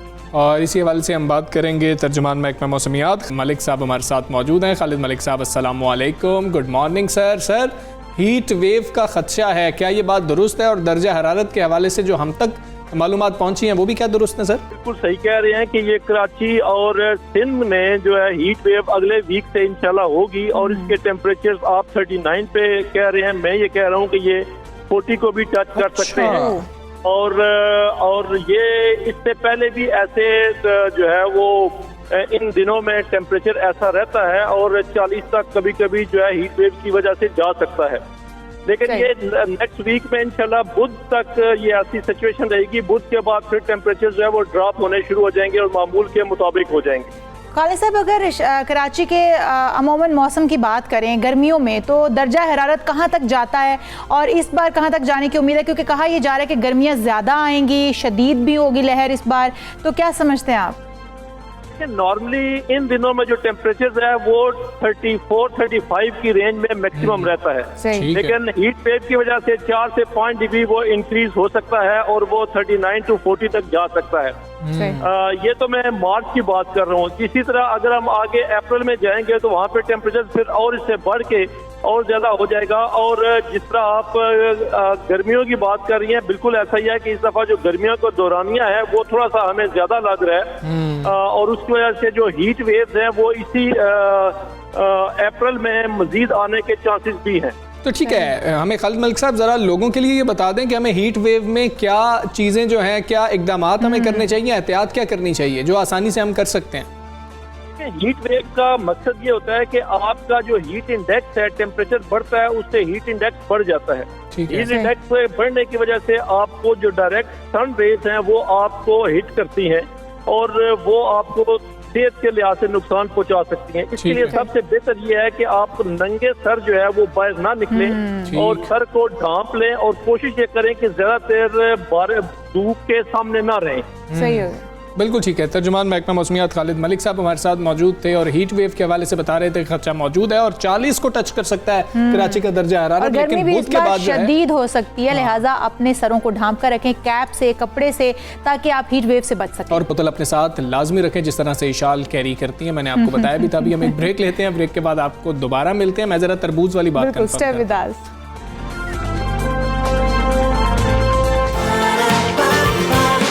सुबह सवेरे पाकिस्तान, सुबह सवेरे पाकिस्तान। एनए हल्का जो है, मतलब नेशनल असेंबली का जो हल्का है 249, उसकी बात करेंगे। मुस्तफ़ा कमाल साहब जो हैं बड़ी वो मैदान अहमियत में आ मिल गई है चुके हैं। भाई इस बिल्कुल ऐसे ही है। हल्के को, और मुस्लिम लीग नून ने अपने उम्मीदवार के लिए पीपल्स पार्टी से ताउन मांग लिया है। तो MQM पहले ही तहरीक इंसाफ को अपनी उम्मीदवार दस्तबरदार करने की दरख्वास्त मुस्तरद कर चुकी है। सबसे दिलचस्प सूरत हाल तो ये हमजा कि पाक सरजमीन पार्टी की धमाकेदार एंट्री जो है वो भी हुई है। बिल्कुल ऐसे ही है। सरबरा PSP जिस तरह से मैं आपको बता रहा था कि मुस्तफ़ा कमाल साहब लीगी उम्मीदवार मिफ्ता इस्माइल साहब के खिलाफ इलेक्शन लड़ेंगे, या मिफ्ता इस्माइल साहब इसलिए कह रहे हैं क्योंकि पाकिस्तान तहरीक इंसाफ के अंदर इस वक्त इख्तलाफात हैं, फिर MQM भी इलेक्शन लड़ी है, तो और नून लीग ने पीपल्स पार्टी से कहा है कि जी कि आप अपना उम्मीदवार हमारे लिए दस्तबरदार करें, और बिलावल साहब इस पर सोच रहे हैं अभी। खैर, मुस्तफ़ा कमाल साहब का कहना है कि हम पाकिस्तान की मौशी शहर कराची को मायूसी के अंधेरे से निकाल कर उम्मीद का रोशन शहर बनाना चाहते हैं, और ये काम हमारे अलावा कोई कर ही नहीं कर सकता। इसीलिए ज़िमनी इंतखाबात में भरपूर हिस्सा लेने का फैसला किया है। वैसे हमजा अगर हम देखें तो दावे सभी ये करते हैं कि हम जो है वो अंधेरे से निकालेंगे आपको, हम जो है वो शम्मा जलाएंगे, लेकिन खैर शेड्यूल के मुताबिक NA 249 में ज़िमनी इंतखाब 29 अप्रैल को होगा। सेनेटर का इलेक्शन जीतने के बाद फैसल वावडा ने इस नशस्त से इस्तीफा दे दिया। हाँ जी, फैसल वाडा साहब ने यहाँ पर शहबाज शरीफ साहब को हराया था। 700 वोट का तकरीबन 720 के करीब के वोट्स का फर्क था। खैर, इस दफ़ा के इलेक्शन की बात करेंगे। पाक सरजमीन पार्टी के सरबराह मुस्तफ़ा कमाल साहब हमारे साथ मौजूद हैं, उनसे बात करते हैं। कमाल साहब अस्सलाम वालेकुम, गुड मॉर्निंग। आपने MQM छोड़कर पाक सरजमीन पार्टी बनाई। शुरू में अहले कराची के साथ साथ मुल्क भर में एक उम्मीद थी कि पाक सरजमीन पार्टी मुल्कगीर सियासत करेगी, मगर हमने देखा कि ऐसा कुछ नहीं हो सका, और आपकी जमात और आवाज़ तो कराची में भी मध्यम पड़ती नजर आ रही है। आप उम्मीदें क्या रख रहे हैं? मैं समझता हूं कि पाक सरजमीन पार्टी अपनी क़याम से लेकर आज तक हर दिन के गुजरने के साथ बढ़ती चली जा रही है, बनती चली जा रही है, और मैं समझता हूं कि लोगों में एक्सेप्टेंस हमारी बढ़ी है, ना कि हम मदीम हुई हो एक्सेप्टेंस। हाँ, आप ये ज़रूर कह सकते हैं कि भाई 2018 के इलेक्शन में सीटें हमारे पास नहीं आई, तो 2018 का इलेक्शन जो है वो जो जिस तरह से हुआ है, जैसे हुआ है, जो उसके ऊपर तासुरात हैं, तो वो अब कोई नई बात नहीं है, वो छुपी हुई बात नहीं है। आने वाला वक्त इंशाअल्लाह ताला पाक सरजमीन पार्टी का है। अभी आज से 5 दिन पहले हमने 19 मार्च को कोयटा की तारीख में सारे चैनल्स ने, सारे मीडिया ने, दुनिया भर के ज़राए इब्लाग ने दिखाया, हज़ारों का जलसा किया कोयटा में। कराची से गए हुए लोग, कोयटा में हमारी वो पोजीशन है कि कोयटा का जलसा हुआ। उससे 2 हफ्ते पहले हमने सोहराब गोड, जो कि पख्तूनों का इलाका है, जहां पर मुहाजिर कोई जा नहीं सकता था, नो गो एरिया था, या वो उसको मार देते थे या वो उसको मार देते थे आपस में, जहां पर पख्तून और मुहाजिर एक साथ खड़े नहीं हो सकते थे। 40 सालों की तारीख के बाद कत्ल गारतगरी के एक ना रुकने वाले सिलसिले के बाद हमने सिर्फ पख्तूनों का जलसा करके दिखाया। उससे बाद आ जाए तो 8 नवंबर 2020 18 अक्टूबर को पीडीएम ने 11 जमातों के साथ जलसा किया और पाक सर जमीन पार्टी ने उसका जवाब उसी ग्राउंड में बागे जिना में अकेले उसका जवाब दिया और जाकर जलसा किया अकेले। 8 नवंबर को जाके कोई गूगल सर्च करके देख ले, उसकी फुटेज देख ले, तमाम कैमरों ने उसको लाया है। गुज़श्ता आम इंतखाबात में आपने भी इलेक्शन चोरी होने और धांधली के इल्जामात लगाए थे, इसके बावजूद आज आप फिर NA 249 के इलेक्शन में हिस्सा ले रहे हैं। जिस निज़ाम पर आपको एतबार ही नहीं है उसमें शामिल होने की ख्वाहिश क्यों है? तो हमें तो फिर सियासत ही ख़त्म कर देनी चाहिए। हम तो जो है वो भाई निज़ाम को निज़ाम में हिस्सा लेके ही सही करेंगे ना। हमने कोई हथियार बरदार जत्थे तो बनाने नहीं है। और ये कोई 2018 के इलेक्शन के बाद ये कोई पहला इलेक्शन पार्टिसिपेट नहीं कर रहे। हमने इससे पहले जो है वो गुलशन इकबाल का इलेक्शन पार्टिसिपेट किया, हमने लांडी का इलेक्शन पार्टिसिपेट किया। और जो गलत बात होगी उसको करते चले जाएंगे और लोगों के पास जाना हम नहीं छोड़ेंगे। वरना तो हमें पार्टी बंद, अगर हमने इलेक्शन में हिस्सा नहीं लेना तो, और हम उसमें डेफिनेटली अपनी मूव देखते हैं, हमें देखते हैं कि कहाँ हमें फ़ायदा है, कहाँ हमें नुकसान है। तो हमने कोई स्टूपिड डिसीजन नहीं करने। ये एक सियासत है और हम लोगों के पास जब साल भर मेहनत करते हैं तो इसीलिए मेहनत करते हैं कि हम अपने आप को इलेक्शन में हिस्सा लें। ये बहुत इंपॉर्टेंट जगह है और हमारे नज़रिए, जो हमारा नज़रिया है तमाम ज़ुबानों को एक जगह करने वाला, यहाँ पर तमाम ज़ुबानें बोलने वाली रहती हैं। हमें उम्मीद है कि अगर इस लोगों के बदलने हैं, अच्छे होने, तो मैं समझता हूँ कि लोगों के पास हमारे अलावा कुछ ठीक चॉइस है। मुस्तफ़ा कमाल साहब, आप सिंध में खुसूसी तौर पर अगर कराची के साथ पूरे सिंध की बात कर ली जाए तो तबाही का जिम्मेदार पीपल्स पार्टी को समझते हैं और ये हकीकत भी है कि सिंध के जो वोटर्स हैं हम देखते हैं कि उनकी अक्सरियत पीपल्स पार्टी को वोट देती भी है। तो कैसे होगा कि पीपल्स पार्टी की हुकूमत भी है, पीपल्स पार्टी वहाँ से शायद इलेक्शन लड़े भी और अगर नहीं लड़ेगी तो मिफ्ता इस्माइल साहब को सपोर्ट करेगी। आप क्यों ऐसा क्या समझते हैं कि ऐसी वजह क्या है कि पीपल्स पार्टी को सपोर्ट मिलती है वहाँ से? 13 सालों से वो हुक्मरान हैं अभी इस दौर में। और सिंध में मैं आपको कराची से अगर शुरू करूं तो कराची में एक बूंद नया, एक कतरा नया पानी नहीं दिया उन्होंने, बल्कि जो पानी आता था लाइनों में उसके ऊपर भी हाइड्रेंट बनाकर वो अपने लोगों को हाइड्रेंट देकर अब वो हाइड्रेंट के पानी भी कराची के लोगों को बेचते हैं, अरबों रुपए कमा रहे हैं। कराची में एक नई बस नहीं आई है, दूसरे शहरों में मेट्रो बसेस चल रही हैं और हमारे ये शहर जो है चिंची रिक्शे यहाँ पर चल रहे हैं। कराची में 2.5 लाख से ज़्यादा नौकरी दी उन्होंने सिंध हुकूमत ने, एक शहर को नौकरी नहीं, शहर के लड़के को एक नौकरी नहीं दी है। पब्लिक सर्विस कमीशन में 15 के 15 जो बोर्ड के मेम्बरान हैं वो सब के सब देही डोमिसाइल याफ्ता लोग हैं। ये जो अकरबा परवरी है, ये जो, और फिर यहाँ लाड़काना में बच्चों को कुत्ते काट रहे हैं, उनके पास वैक्सीन नहीं है, लड़के बच्चे माओ की गोद में हलाक हो रहे हैं, उनकी जानें जा रही हैं। थर में रोज़ाना बच्चे मर रहे हैं, ना रोटी मिला, ना कपड़ा मिला, ना मकान है। तो कोई भी चीज़ ठीक हुई नहीं है। तो डेफिनेटली इस 13 सालों में उनकी बिल्कुल भरपूर उनकी हुक्मरानी रही है, उनको कोई इंटरप्शन नहीं रही है, कोई अपोजिशन उनके खातिर खा कुछ भी नहीं कर सकी। और इस 13 सालों में सिंध के हालात बद से बदतर हुए। आज सिंध इंसानों के रहने की सबसे बुरी बदतरीन जगह। 8,342 अरब रुपए उन्होंने 13 सालों में, उनके 8,342 अरब रुपए खर्च कर दिए हैं पीपल्स पार्टी ने। और आज सिंध में पीने का पानी नहीं है, आज सिंध में दवा नहीं है, आज सिंध में 70 लाख बच्चे स्कूलों से बाहर हैं जिनको स्कूलों में होना चाहिए था। आज सिंध में हेपेटाइटिस बी तकरीबन 80% सिंध को जो है वो हेपेटाइटिस बी के मरीज हुए हैं। आज सिंध में कुत्तों के काटने की वैक्सीन नहीं मिल रही, बच्चे हलाक हो रहे हैं। तो ये हशर है सारा। तो मैं समझता हूँ कि इसमें बुराई नहीं है कि पीपल्स पार्टी इस तमाम तबाही बर्बादी की जिम्मेदार है। तो मुस्तफ़ा कमाल साहब, आपके दौर में तो कराची एक तरक्की करता हुआ शहर था, गलती कहाँ हो गई? कराची दोबारा ट्रैक पर नहीं आ सकता। हुकूमतें कराची के लिए बड़े बड़े पैकेजेस का ऐलान तो करती हैं, मगर अमली इक़दाम क्यों नहीं उठाए जाते? कराची की तबाही बर्बादी वहाँ से शुरू हुई जब कराची का चौकीदार ही चोर बन गया। और कराची का चौकीदार, कराची के लोगों ने अपने वोटों से एमक्यूएम को इसका चौकीदार बनाया था। और इतने बदकिरदार लोग प्रिवेल कर गए, आ गए। फिर अल्ताफ़ हुसैन साहब का रॉ से जो नेक्सस, और फिर यहाँ पर जो उनके गवर्नर रहे, उनके वज़रा रहे, उनके लोग रहे, उनकी प्रायोरिटी पैसे बनाने के अलावा और कुछ नहीं था। तो इस वजह से जो उनको लेना चाहिए, उन्होंने अपनी गवर्नरी रहते हुए लोकल गवर्नमेंट के अख्तियारात सारे पीपल्स पार्टी को दे दिए और अपने डिपार्टमेंट सारे ख़त्म करवा दिए। 2013 में हुआ जब एमजीएम का गवर्नर था और वो वजारतों में बैठे हुए थे। फिर उनके एमएनए एमपीएस रहे, आज तक कोई एक हड़ताल इख्तियारात के जाने पे उन्होंने नहीं किया। वो लंदन में अल्ताफ़ हुसैन का शनाख्ती कार्ड नहीं मिले वो हड़ताल कर देते थे।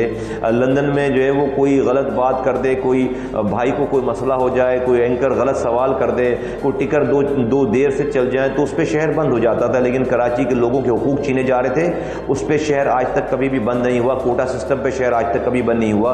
जॉबों के ऊपर कभी भी शहर बंद नहीं हुआ। डिपार्टमेंट छीनने पे आज तक शहर कभी भी बंद नहीं हुआ। गर्ज ये कि चूंकि वो तमाम हुकूमतों से सेटअप में रहे हैं, पैसे लिए हैं उनसे मराते ली हैं और अपनी मरातें लेकर कौम की मरातों को उन्होंने कुर्बान कर दिया। तो जो चौकीदार था, जिनको लोगों ने चौकीदार बनाया था अपने वोट, वो खुद चोरों के साथ मिल गए, जिसकी वजह से कराची इस तबाही के दहाने। ठीक है मुस्तफा कमाल साहब, बड़े अफसोस की बात है कराची का आज नाम ले तो गंदगी के ढेर, नाजायज़ तजावुज़ात, पानी की अदम दस्तयाबी, ट्रांसपोर्ट के मसाइल, भत्ता माफिया या जो मसाइल जिनका नाम लें वो हमें जहन में आ जाते हैं। आपके पास वो कौन सा फार्मूला है जिसमें इन मसाइल का हल है? आप लोगों को क्या फार्मूला बताएंगे कि इस तरह से जो है हम तब्दीली लेके आएंगे? पीएसपी वो फार्मूला है, इसलिए कि पीएसपी के पास किरदार वाले लोग हैं। हम ही वो लोग थे जो जिसके ज़माने में शहर साफ़ होता था, पानी आता था, यहाँ पर सड़कें बनती थीं, यहाँ पर कारोबार उरूज पा रहा था। ये शहर दुनिया के नक्शों पे तेज़ी से उभरने वाला शहर था और इंशाअल्लाह ताला हम ही इस शहर की तबाही बर्बादी को दोबारा ख़त्म करेंगे और शहर की रोशनियाँ दोबारा बहाल करेंगे। हमारे अलावा हमें अल्लाह ताला ने ये काम सिखाया है, हमें इसकी इस्तेदाद दी है, हमें अल्लाह ताला ने करप्ट नहीं बनाया। अल्हम्दुलिल्लाह हमने इस तमाम काम के करने में पहले भी कोई हम पर इल्ज़ाम नहीं लगा सकता किसी अपने मराद को गलत इस्तेमाल करने का। हमने अवाम की खातिर, अवाम अल्लाह की मखलूक की खिदमत की है, अल्लाह के से डरते हुए, अल्लाह की रज़ा की खातिर, और यही इसी नीयत के साथ हम ये काम दोबारा कर रहे हैं। इंशाअल्लाह ताला कराची की रोशनी बहाल होगी, कराची के लोगों के मसाइल में कमी वाक़ होगी और कराची दुनिया के नक्शे पर दोबारा तेज़ी से तरक्की करने वाला शहर ही हाथों से इंशाअल्लाह ताला बनेगा।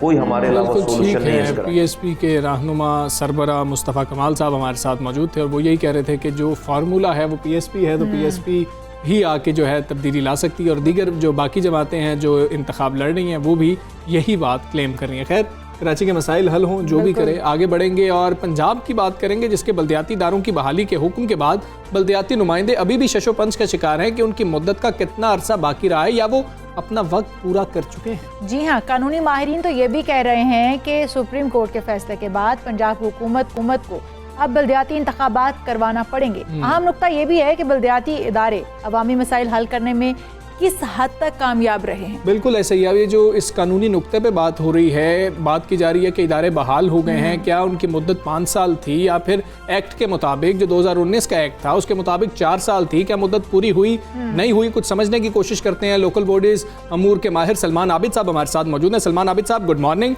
अस्सलाम वालेकुम। ये बताएं कि ये सुप्रीम कोर्ट के फैसले के बाद पंजाब में बल्दियाती नुमाइंदे क्या बाकायदा तौर पर बहाल हो चुके हैं या अभी मजीद कानूनी पेचीदगियां बाकी हैं? सेक्शन 3 की बात कर ली जाए वो तो क्लियर हो गया, लेकिन 316 के हवाले से कुछ क्लैरिटी नहीं है, बताइएगा। देखिए, आपने बिल्कुल ठीक कहा है। बुनियादी तौर पे कल सुप्रीम कोर्ट ने सूबाई हुकूमत यानी पंजाब को पाबंद किया है कि आप as soon as local government के इलेक्शन अनाउंस करें।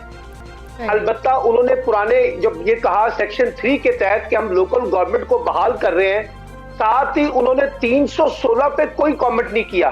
316 जो है वो बुनियादी तौर पे मुंतखब नुमाइंदों की बहाली की बात करता है, यानी लोकल गवर्नमेंट तो आज भी मौजूद है, जो एडमिनिस्ट्रेटिव स्ट्रक्चर है वो पहले से मौजूद है।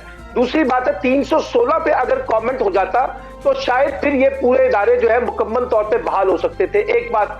दूसरी बात जो आपने मुद्दत की उठाई है, इनकी मुद्दत जो है 2013 के एक्ट में 5 बरस थी और 2019 के एक्ट में इनको 4 बरस कर दिया गया।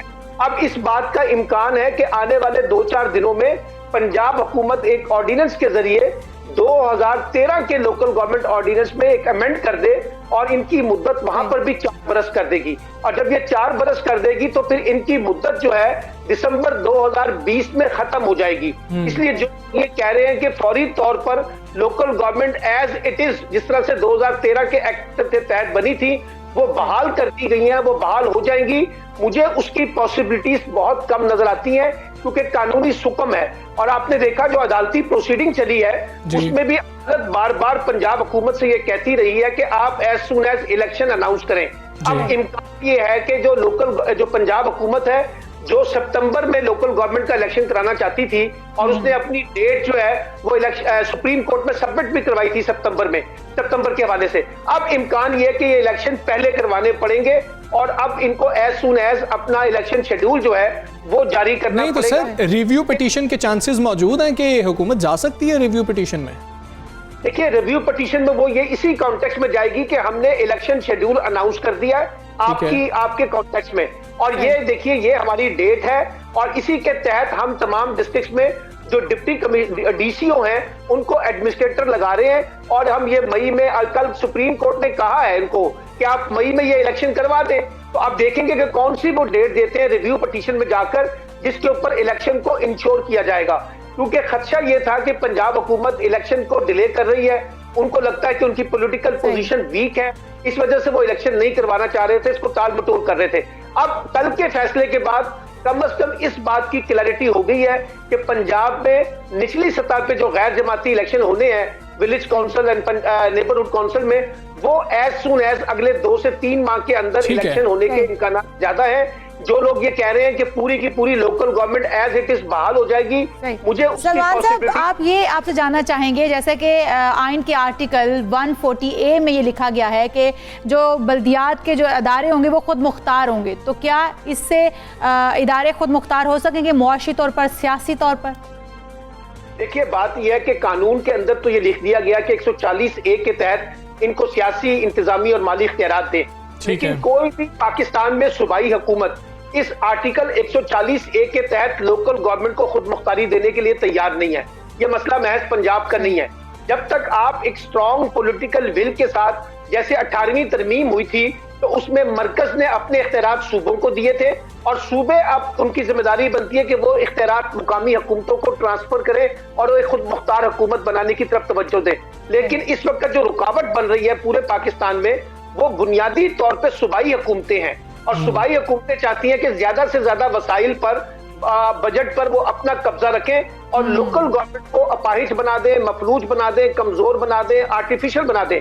ये बुनियादी डिबेट है आज हमारे यहाँ कि 140A के तहत इनको खुद मुख्तार बनाया जाए और साथ साथ आर्टिकल 32 के तहत औरतें, अकलियतें, किसान, मजदूर और नौजवानों की जो नुमाइंदगी है उसको मौसर और शफाफ बनाया जाए। अब ये चैलेंज है इस वक्त जो लोकल गवर्नमेंट एक्ट, अब आप देखिए कल सुप्रीम कोर्ट ने जो फैसला दिया है वो बुनियादी तौर पे ये कहा है कि आप सेक्शन 3 के तहत नया लॉ बना सकते हैं, 140A के तहत नया कानून बना सकते हैं, लेकिन आप पहले से मौजूद हुकूमतों को खत्म नहीं कर सकते थे। इसीलिए उन्होंने सेक्शन 3 को गैर कानूनी कह दिया, लेकिन साथ साथ 316 की तशरीह नहीं की जो बिल्कुल एग्जैक्टली सलमान आबिद साहब होगा इस वक्त। सर हमें ये भी आप यहाँ पर बताएं कि हम बात करते हैं कि हुकूमत की ख्वाहिश भी होती है इलेक्शंस करवाने की। जब अदालत में ये बात आई तो जस्टिस एजाजुल एहसन साहब के ये रिमार्क सामने आए कि अगर कोरोना की वजह से जब कहा गया कि हम इलेक्शन नहीं करवा पाए हैं तो जीबी इलेक्शंस का हवाला दे दिया गया। आपने नवंबर में जीबी इलेक्शन भी तो करवाए थे। आप क्या देखते हैं, क्या हुकूमत की ख्वाहिश ही नहीं है कि जल्द इलेक्शन हो?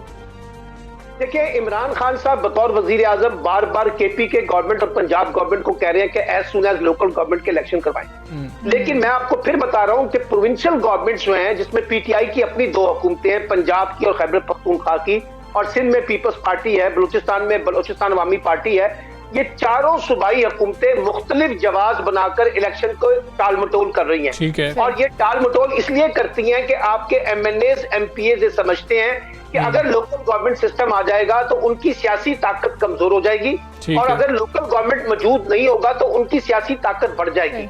ये वो तजाद है। तकरीरों में अपोजिशन में रहते हुए ये कहना बड़ा आसान होता है कि हम एक खुद मुख्तार अपना मुकामी हुकूमत चाहते हैं, लेकिन जब यही सियासी जमातें, चाहे वो पीपल्स पार्टी की शक्ल में हो, मुस्लिम लीग नून की शक्ल में हो, पीटीआई की शक्ल में हो, अवामी नेशनल पार्टी की शक्ल में हो, तो ये सबसे ज्यादा एक्सप्लॉइट जो है यानी इस्तेसाल जो है वो मुकामी हुकूमतों का करते हैं। और मैं आपको एक बात बता दूं, अगर आपने इस पाकिस्तान में अपनी जमहूरियत को मजबूत करना है, सियासत को मजबूत करना है और ये जो गवर्नेंस का क्राइसिस है इसको रिजॉल्व करना है, तो इसका वन नुकाती एजेंडा है कि ज्यादा से ज्यादा इख्तियारात जो है नीचे मुंतकिल किए जाएं। बहुत शुक्रिया आपका सलमान आबिद साहब। सुबह सवेरे पाक से आप बात कर रहे थे और बल्दियाती इदारे बहाल होने के हवाले से अभी कुछ क्लैरिटी जो है वो नहीं है, ये कानूनी नुक्ता है और इसको कानूनी तौर पर ही जो है अभी देखा भी जा रहा है और मजीद इसको इंटरप्रेट किया भी जा रहा है। सुबह सवेरे पाकिस्तान। वेलकम बैक टू सुबह सवेरे पाकिस्तान। नाज़रीन, हम वापस आ चुके हैं। हमजा, कभी आपने सफ़ेद हाथी देखा? सफ़ेद हाथी नहीं देखा, मंसूबे कई देखे। हाँ, वैसे ही बात हो रही है ऑरेंज ट्रेन की। ये भी पंजाब हुकूमत के लिए सफ़ेद हाथी ही बन चुका है। मुल्की खजाने पर बोझ बनने वाला ये मंसूबा हुकूमत बंद करती है तो भी मुश्किल में, इसे चलाए रखती है तो भी मुश्किल में। बिल्कुल, मेरा ख्याल है जितना ऑरेंज लाइन ट्रेन मंसूबा जब ये शुरू हो गया उसके बाद हमने इसका जिक्र किया, क्योंकि इतना खर्चा जो हो गया, टैक्स पेयर का इतना पैसा लग गया इसके ऊपर, तो अब इसको किसी तरह तो कामयाब बनाने की कोशिश होनी चाहिए। खैर, खबर यह है कि पंजाब हुकूमत ने ऑरेंज ट्रेन के बढ़ते हुए अखराजात और सब्सिडी की वजह से किरायों में इजाफे और तब्दीली का फैसला किया और मैस ट्रांजिट अथॉरिटी ने मुकम्मल रूट का किराया 20 रुपये बढ़ाने और स्टॉप टू स्टॉप किराया मुकर्रर करने की रिपोर्ट भी तैयार की हुई है। जी हाँ, रिपोर्ट के मुताबिक ये भी बताया जा रहा है कि ऑरेंज ट्रेन का स्टेशन टू स्टेशन किराया 20 से 25 रुपए करने की तजवीज़ दे दी गई है। इसके अलावा ऑरेंज ट्रेन की मुकम्मल रूट का यकतरफा किराया 40 से बढ़ाकर 60 रुपए करने की तजवीज़ दे दी। हाँ, ऐसी तजावीज़ हैं और इसके अलावा ऑरेंज ट्रेन के किरायों को बिजली के नरखों के साथ मुंसलिक करने का भी प्लान बनाया जा रहा है। कई प्लान्स हैं जो इस वक्त ज़ेर गौर हैं, किस पे अमल किया जाएगा बात करेंगे। तर्जुमान पंजाब हुकूमत मुसर्रत जमशेद चीमा साहिबा हमारे साथ मौजूद हैं। मुसर्रत साहिबा, अस्सलाम वालेकुम, गुड मॉर्निंग मैम। मैम, ये कहिए, मामला उसी तरफ चल पड़ा कि लोग कम थे, खर्चा ज़्यादा हो रहा था, बिल ज़्यादा आ रहा था, लेकिन क्या किराए बढ़ा देने से लोग ज़्यादा हो सकेंगे? हमें तो चाहिए नहीं था कि हम किसी तरह लोगों को मोटिवेट करते कि वो आए, हमारे पास लोग कम नहीं हो जाएंगे? बिस्मिल्लाहिर्रहमानिर्रहीम। Very good morning to Hamza and Ishal. सबसे पहले तो वाकई आपने बजा फरमाया कि सबसे ज़्यादा आपने इस सफ़ेद हाथी को, आवाम को इसके जो हक़ाइक़ थे उससे आगाह रखा। इसके लिए मैं आपकी शुक्रगुजार हूँ। हम इसको सफ़ेद हाथी इसलिए नहीं कहते थे कि ये हमारी गवर्नमेंट आएगी तो ये हमारे पे बोझ होगा, इसलिए सफ़ेद हाथी है कि ये अवाम का टैक्स का पैसा है, ये गवर्नमेंट का पैसा नहीं है। और अगर अवाम के टैक्स का पैसा एक अमानत होती है और हम अगर उसको सही जगह पे प्रायोरिटाइज़ करके नहीं लगाते जहाँ पे उसको लगना चाहिए, या उसको ऐसे मंसूबों में झोंक देते हैं जहाँ पे वेस्टेज ऑफ मनी इतनी ज़्यादा हो कि अगर वही पैसा किसी ऐसे मंसूबे में लगाया जाए जिससे रोज़गार भी मिले के मौके भी हों और उससे पैसा भी जनरेट हो, पैसा ना भी जनरेट हो सके तो कम से कम अपना खर्चा उठाने के काबिल हो। दुनिया में जितने भी मंसूबे बनाए जाते हैं, सबसे इम्पॉर्टेंट चीज़ होती है कि वो कितना प्रैक्टिकल है, उसकी फिजिबिलिटी रिपोर्ट पे सब कुछ डिपेंड करता है। अब मैं दो कंपैरिजन यहाँ पे रखूंगी।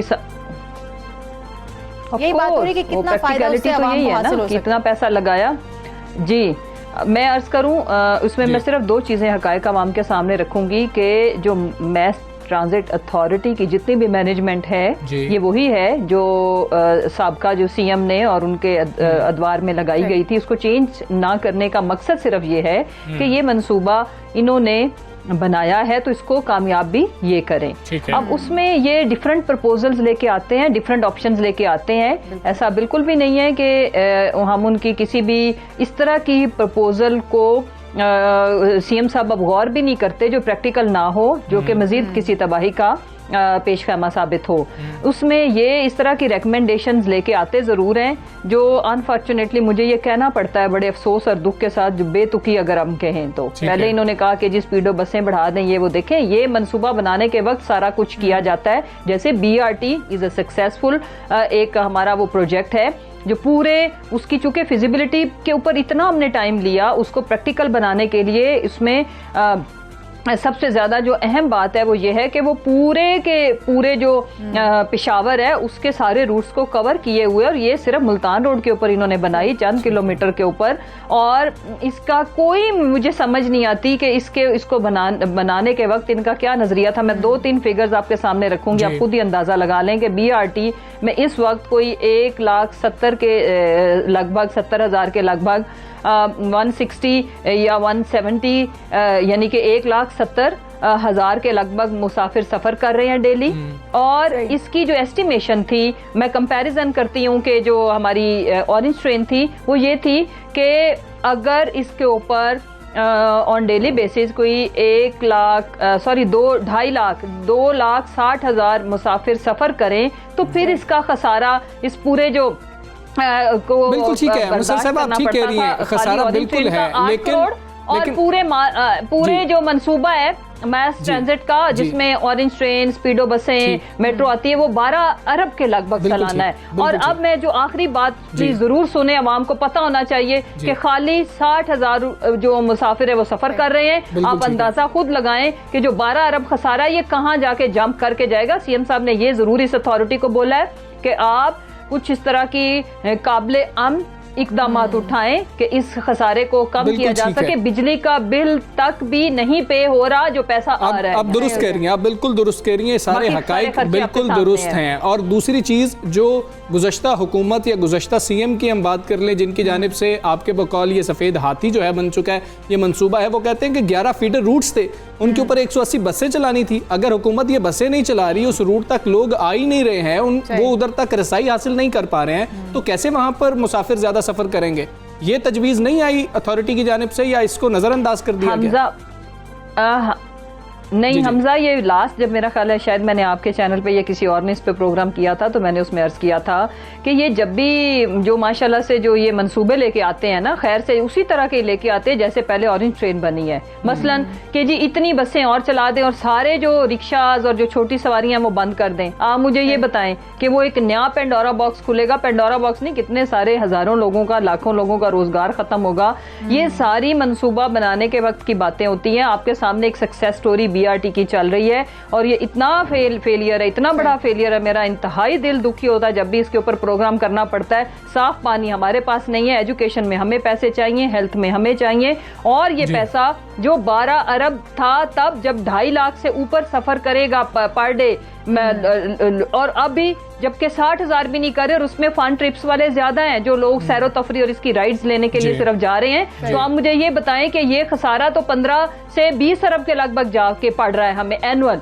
तो ये इंतहाई दुख के साथ हमें कहना पड़ता है कि ये सफेद हाथी ऐसा है, और बल्कि ये वो है जिसको ना निगल सकते हैं ना उगल सकते हैं। सीएम साहब हमेशा इस पे जी वो ये अब हम ये कि इसको कैसे प्रैक्टिकल बनाया जाए, तो ये मजीद खर्चों के लेके आ जाते हैं। आपको पता है स्पीडो इज ऑलरेडी एक फेलियर है। जब खाली बसें चलती है तो मेरा उस वक्त भी हमें परेशानी होती है। इतने पैसों से पूरे पंजाब की ट्रांसपोर्ट को रिफॉर्म्स किया जा सकता था। विशाल पूरे पंजाब के अंदर आप जबरदस्त किस्म की जो सफरी सहूलतें हैं वो मुहैया कर सकते थे, लेकिन अगर प्लानिंग और ये जो खोखली शोशा ड्रामेटाइज करने की बजाय अगर रियलिटी बेस्ड कोई चीज की जाती जो लॉन्ग लास्टिंग भी होती, जिसमें खसारा भी ना होता, पूरे पंजाब के हाथी चल पड़ा से मुस्तफीद होते। मुसर्रत साहिब, आप तो ये सफेद हाथी चल पड़ा, लेकिन अब किरायों में इजाफा किया जा रहा है और साथ ही साथ ये भी कहा जा रहा है कि बिजली के नरखों के साथ इसको मुंसलिक कर दिया जाएगा।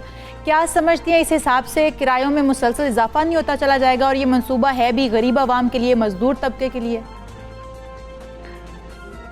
विशाल, मैंने अर्ज किया, मैं दोबारा क्लियर करती हूँ कि अभी जब सीएम साहब ये अपना कंसर्न शो करते हैं कि चले 12 अरब तक का खसारा हमने बर्दाश्त कर लिया था कि ठीक है हम देंगे, लेकिन अभी की जो सिचुएशन है ये खसारा जा रहा है उससे भी बहुत ऊपर, बिकॉज ये 2.5 लाख से ऊपर का मुसाफिर सफर करे तो 12 अरब खसारा बनता है, राइट।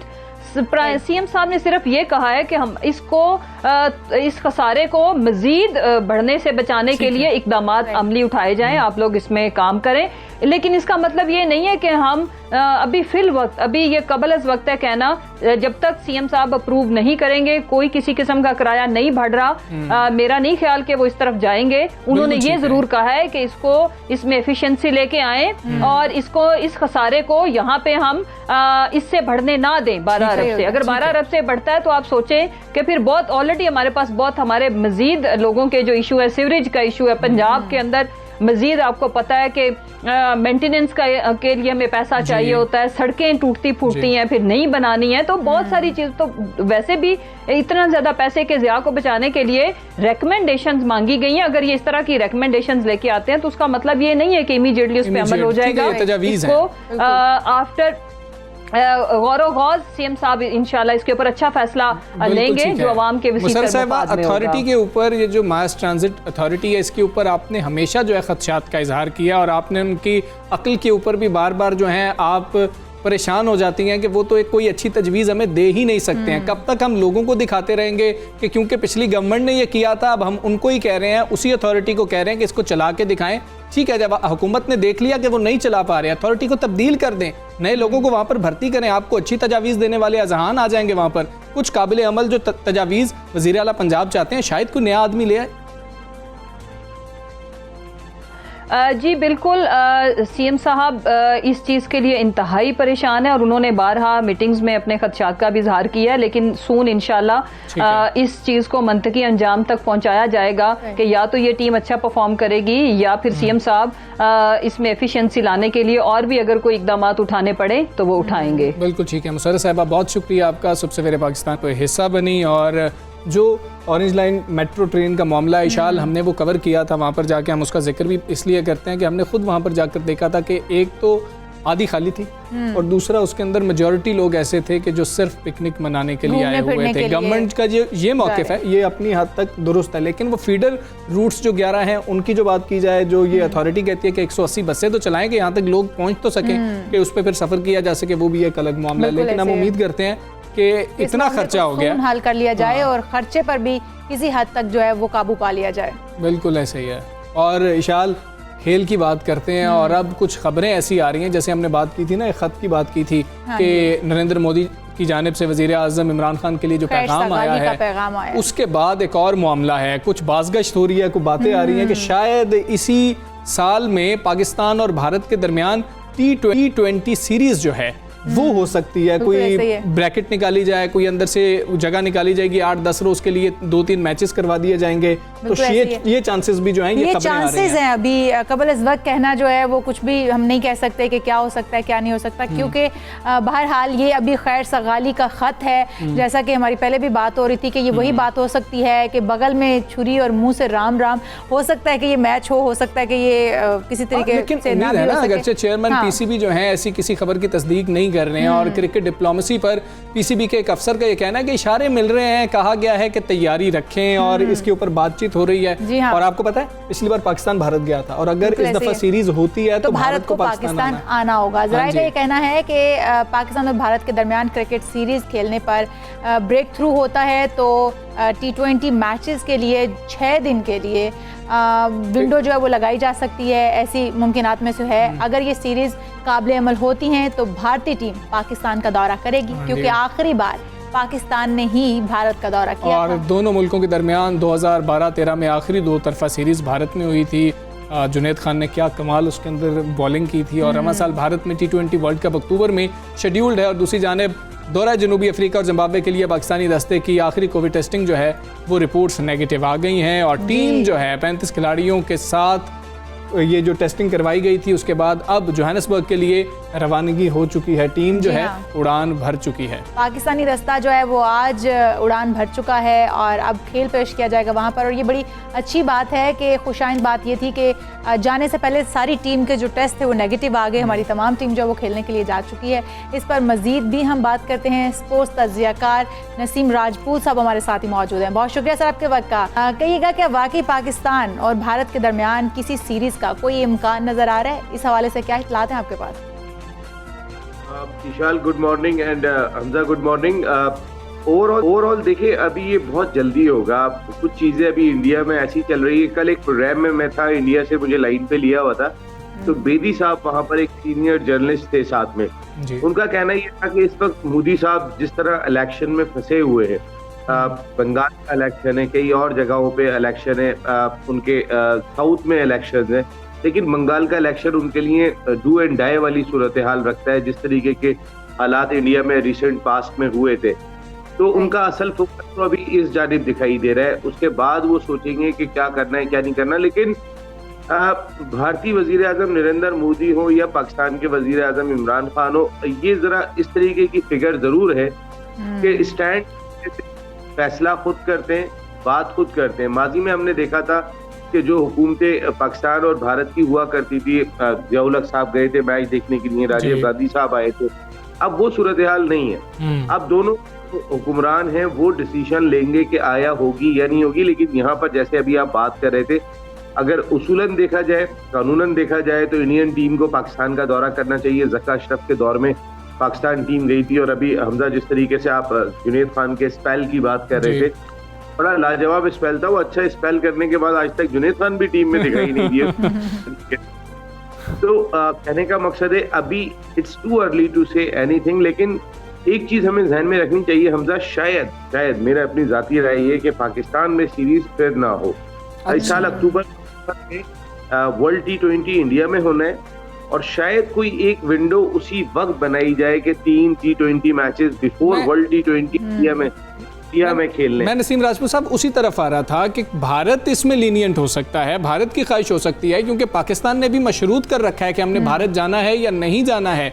तो भारत ये पाकिस्तान को ऑफर तो कर सकता है कि हम आपके पास आके सीरीज खेल लेते हैं, आप हमारे पास आके वर्ल्ड कप खेल लें। देखिए, वर्ल्ड T20 तो हमें खेलने जाना ही है। According to International Cricket Council हमें जाना पड़ेगा। ये आईसीसी भी वैसे दिखाने के लिए है। आईसीसी टेस्ट चैंपियनशिप में पाकिस्तान और इंडिया का मैच हुआ ही नहीं। हम वर्ल्ड T20 खेलते हैं, वर्ल्ड कप खेलते हैं, तो आईसीसी कहीं पे भी कुछ नहीं कर सकती। लेकिन बात ये कि वर्ल्ड T20 खेलने हम जरूर जाएंगे, एक बात तो तय है। चाहे हमारे शायकीन को वीजा मिले ना मिले, जो हमने अप्लाई किया हुआ है, हमारे मीडिया को मिले ना मिले, और कोविड-19 की वजह से शायद बहुत सारे जवाब बन जाएंगे वीजे ना देने के भी। देखिए ना, बायो सिक्योर बबल बनाना पड़ता है प्लेयर्स के लिए। क्राउड को वो अलाउ करेंगे या नहीं करेंगे। हो सकता है वो अपनी इस IPL में कोई ना कोई प्रैक्टिस करें, जो अब शुरू होने जा रही है, कि कुछ क्राउड को बुला के वो देखें कि हम वर्ल्ड T20 में बुला सकते हैं या नहीं बुला सकते। अगर क्राउड नहीं आ रहा तो पाकिस्तानी शायकीन को वीजे किस बात के। और दूसरी चीज, अब तक ज्यादातर जितनी क्रिकेट हो रही है कोई मीडिया कवर करने नहीं जा रहा है। बिल्कुल। इवन के करंट जो उनके मुल्क का होता है, उनके लिए भी वर्चुअल प्रेस कॉन्फ्रेंस का बंदोबस्त किया जाता है। तो उस लिहाज से हमने शराइत तो रख दी है, लेकिन कोविड के आगे क्या सूरत हाल होती है उसी पे ही डिपेंड करेगा।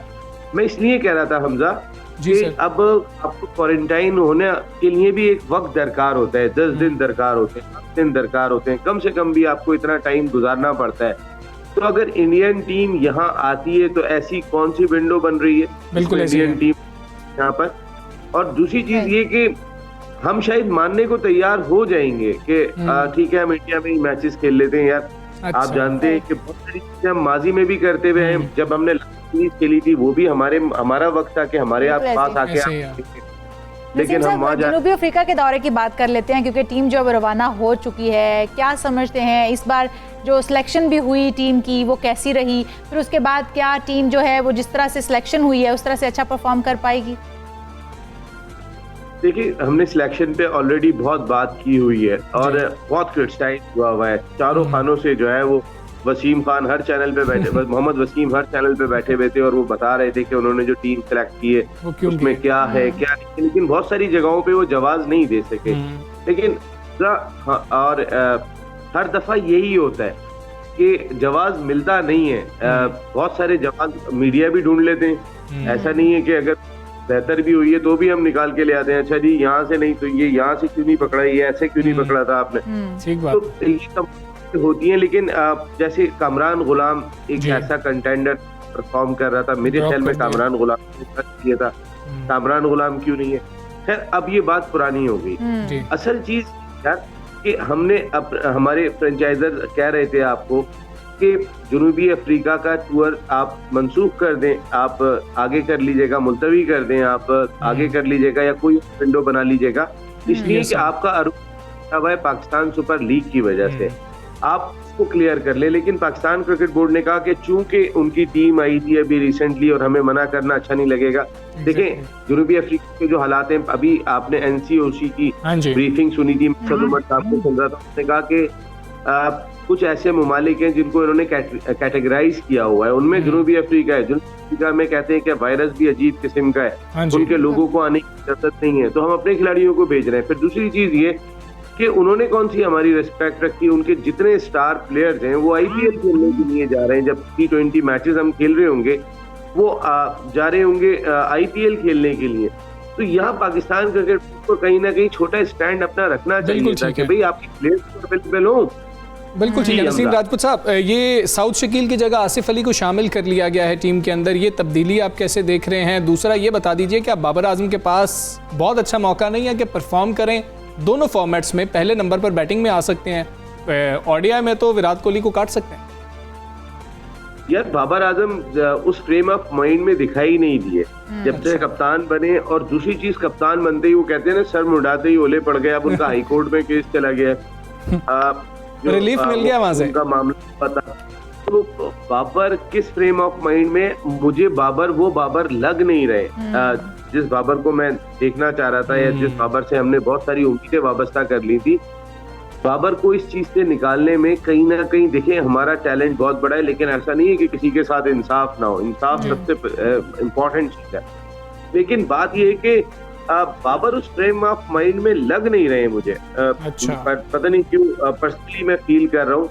इसी वजह से देखें, टॉप ऑर्डर में आपने शर्जील को शामिल किया है। शर्जील को आप शामिल नहीं करने चाह रहे थे कि आप अपनी पहले फिटनेस बेहतर करें, लेकिन चूंकि उन्हें पता है कि अगर बाबर और शर्जील आगाज करेंगे तो फिर थोड़ा सा एक चांस होगा कि शर्जील एक एंड से थोड़ा सा तेज खेल के बाबर पे से प्रेशर कर दे। क्योंकि बाबर जिस वक्त T20 के नंबर 1 बैट्समैन थे, उस वक्त भी अगर आप उनका स्ट्राइक रेट देखें तो समथिंग अराउंड 118 to 120 था। बिल्कुल। जबकि दुनिया के बैट्समैन जो पावर प्ले को यूटिलाइज करते हैं वो 140 150। तो नसीम राजपूत साहब, बाबर क्या वन डाउन नहीं आएंगे ऐसी सूरत हाल में? रिजवान अच्छा ओपन कर रहे हैं, आपके ख्याल में बाबर ही ओपन करेंगे शर्जील के साथ? हमजा, आपका बहुत ही अच्छा सवाल है ये। देखें मैं आपको बताऊं, मैं तो रिजवान के साथ भी ओपन के लिए ना जाऊं। मैं तो कहूंगा कि फखर जमान और शर्जील खान हमारे ओपनर होंगे। एक भी चल जाए तो मैच हो जाए।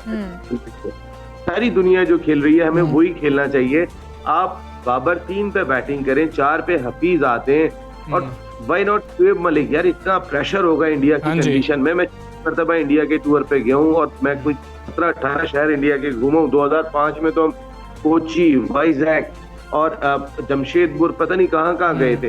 तो उस लिहाज से अगर हम देखते हैं हमजा भाई, इनको चाहिए कि जो प्रेशर होगा 5 नंबर पे आप किसी तरह हैदर या शुएब मलिक दोनों को ठीक है। शुएब मलिक भी बहुत ज़रूरी हैं। बहुत शुक्रिया आपका नसीम राजपूत साहब। सवेरे पाकिस्तान से आप बात कर रहे थे। टीम रवाना हो चुकी है, उम्मीद करते हैं टीम जीत कर ही लौटेगी। इंशाअल्लाह टीम जीत कर ही लौटेगी। इसके साथ ही आप हमें भी इजाज़त दीजिए, फिर हाजिर होंगे। अल्लाह हाफिज़। अपना बहुत ख्याल रखें।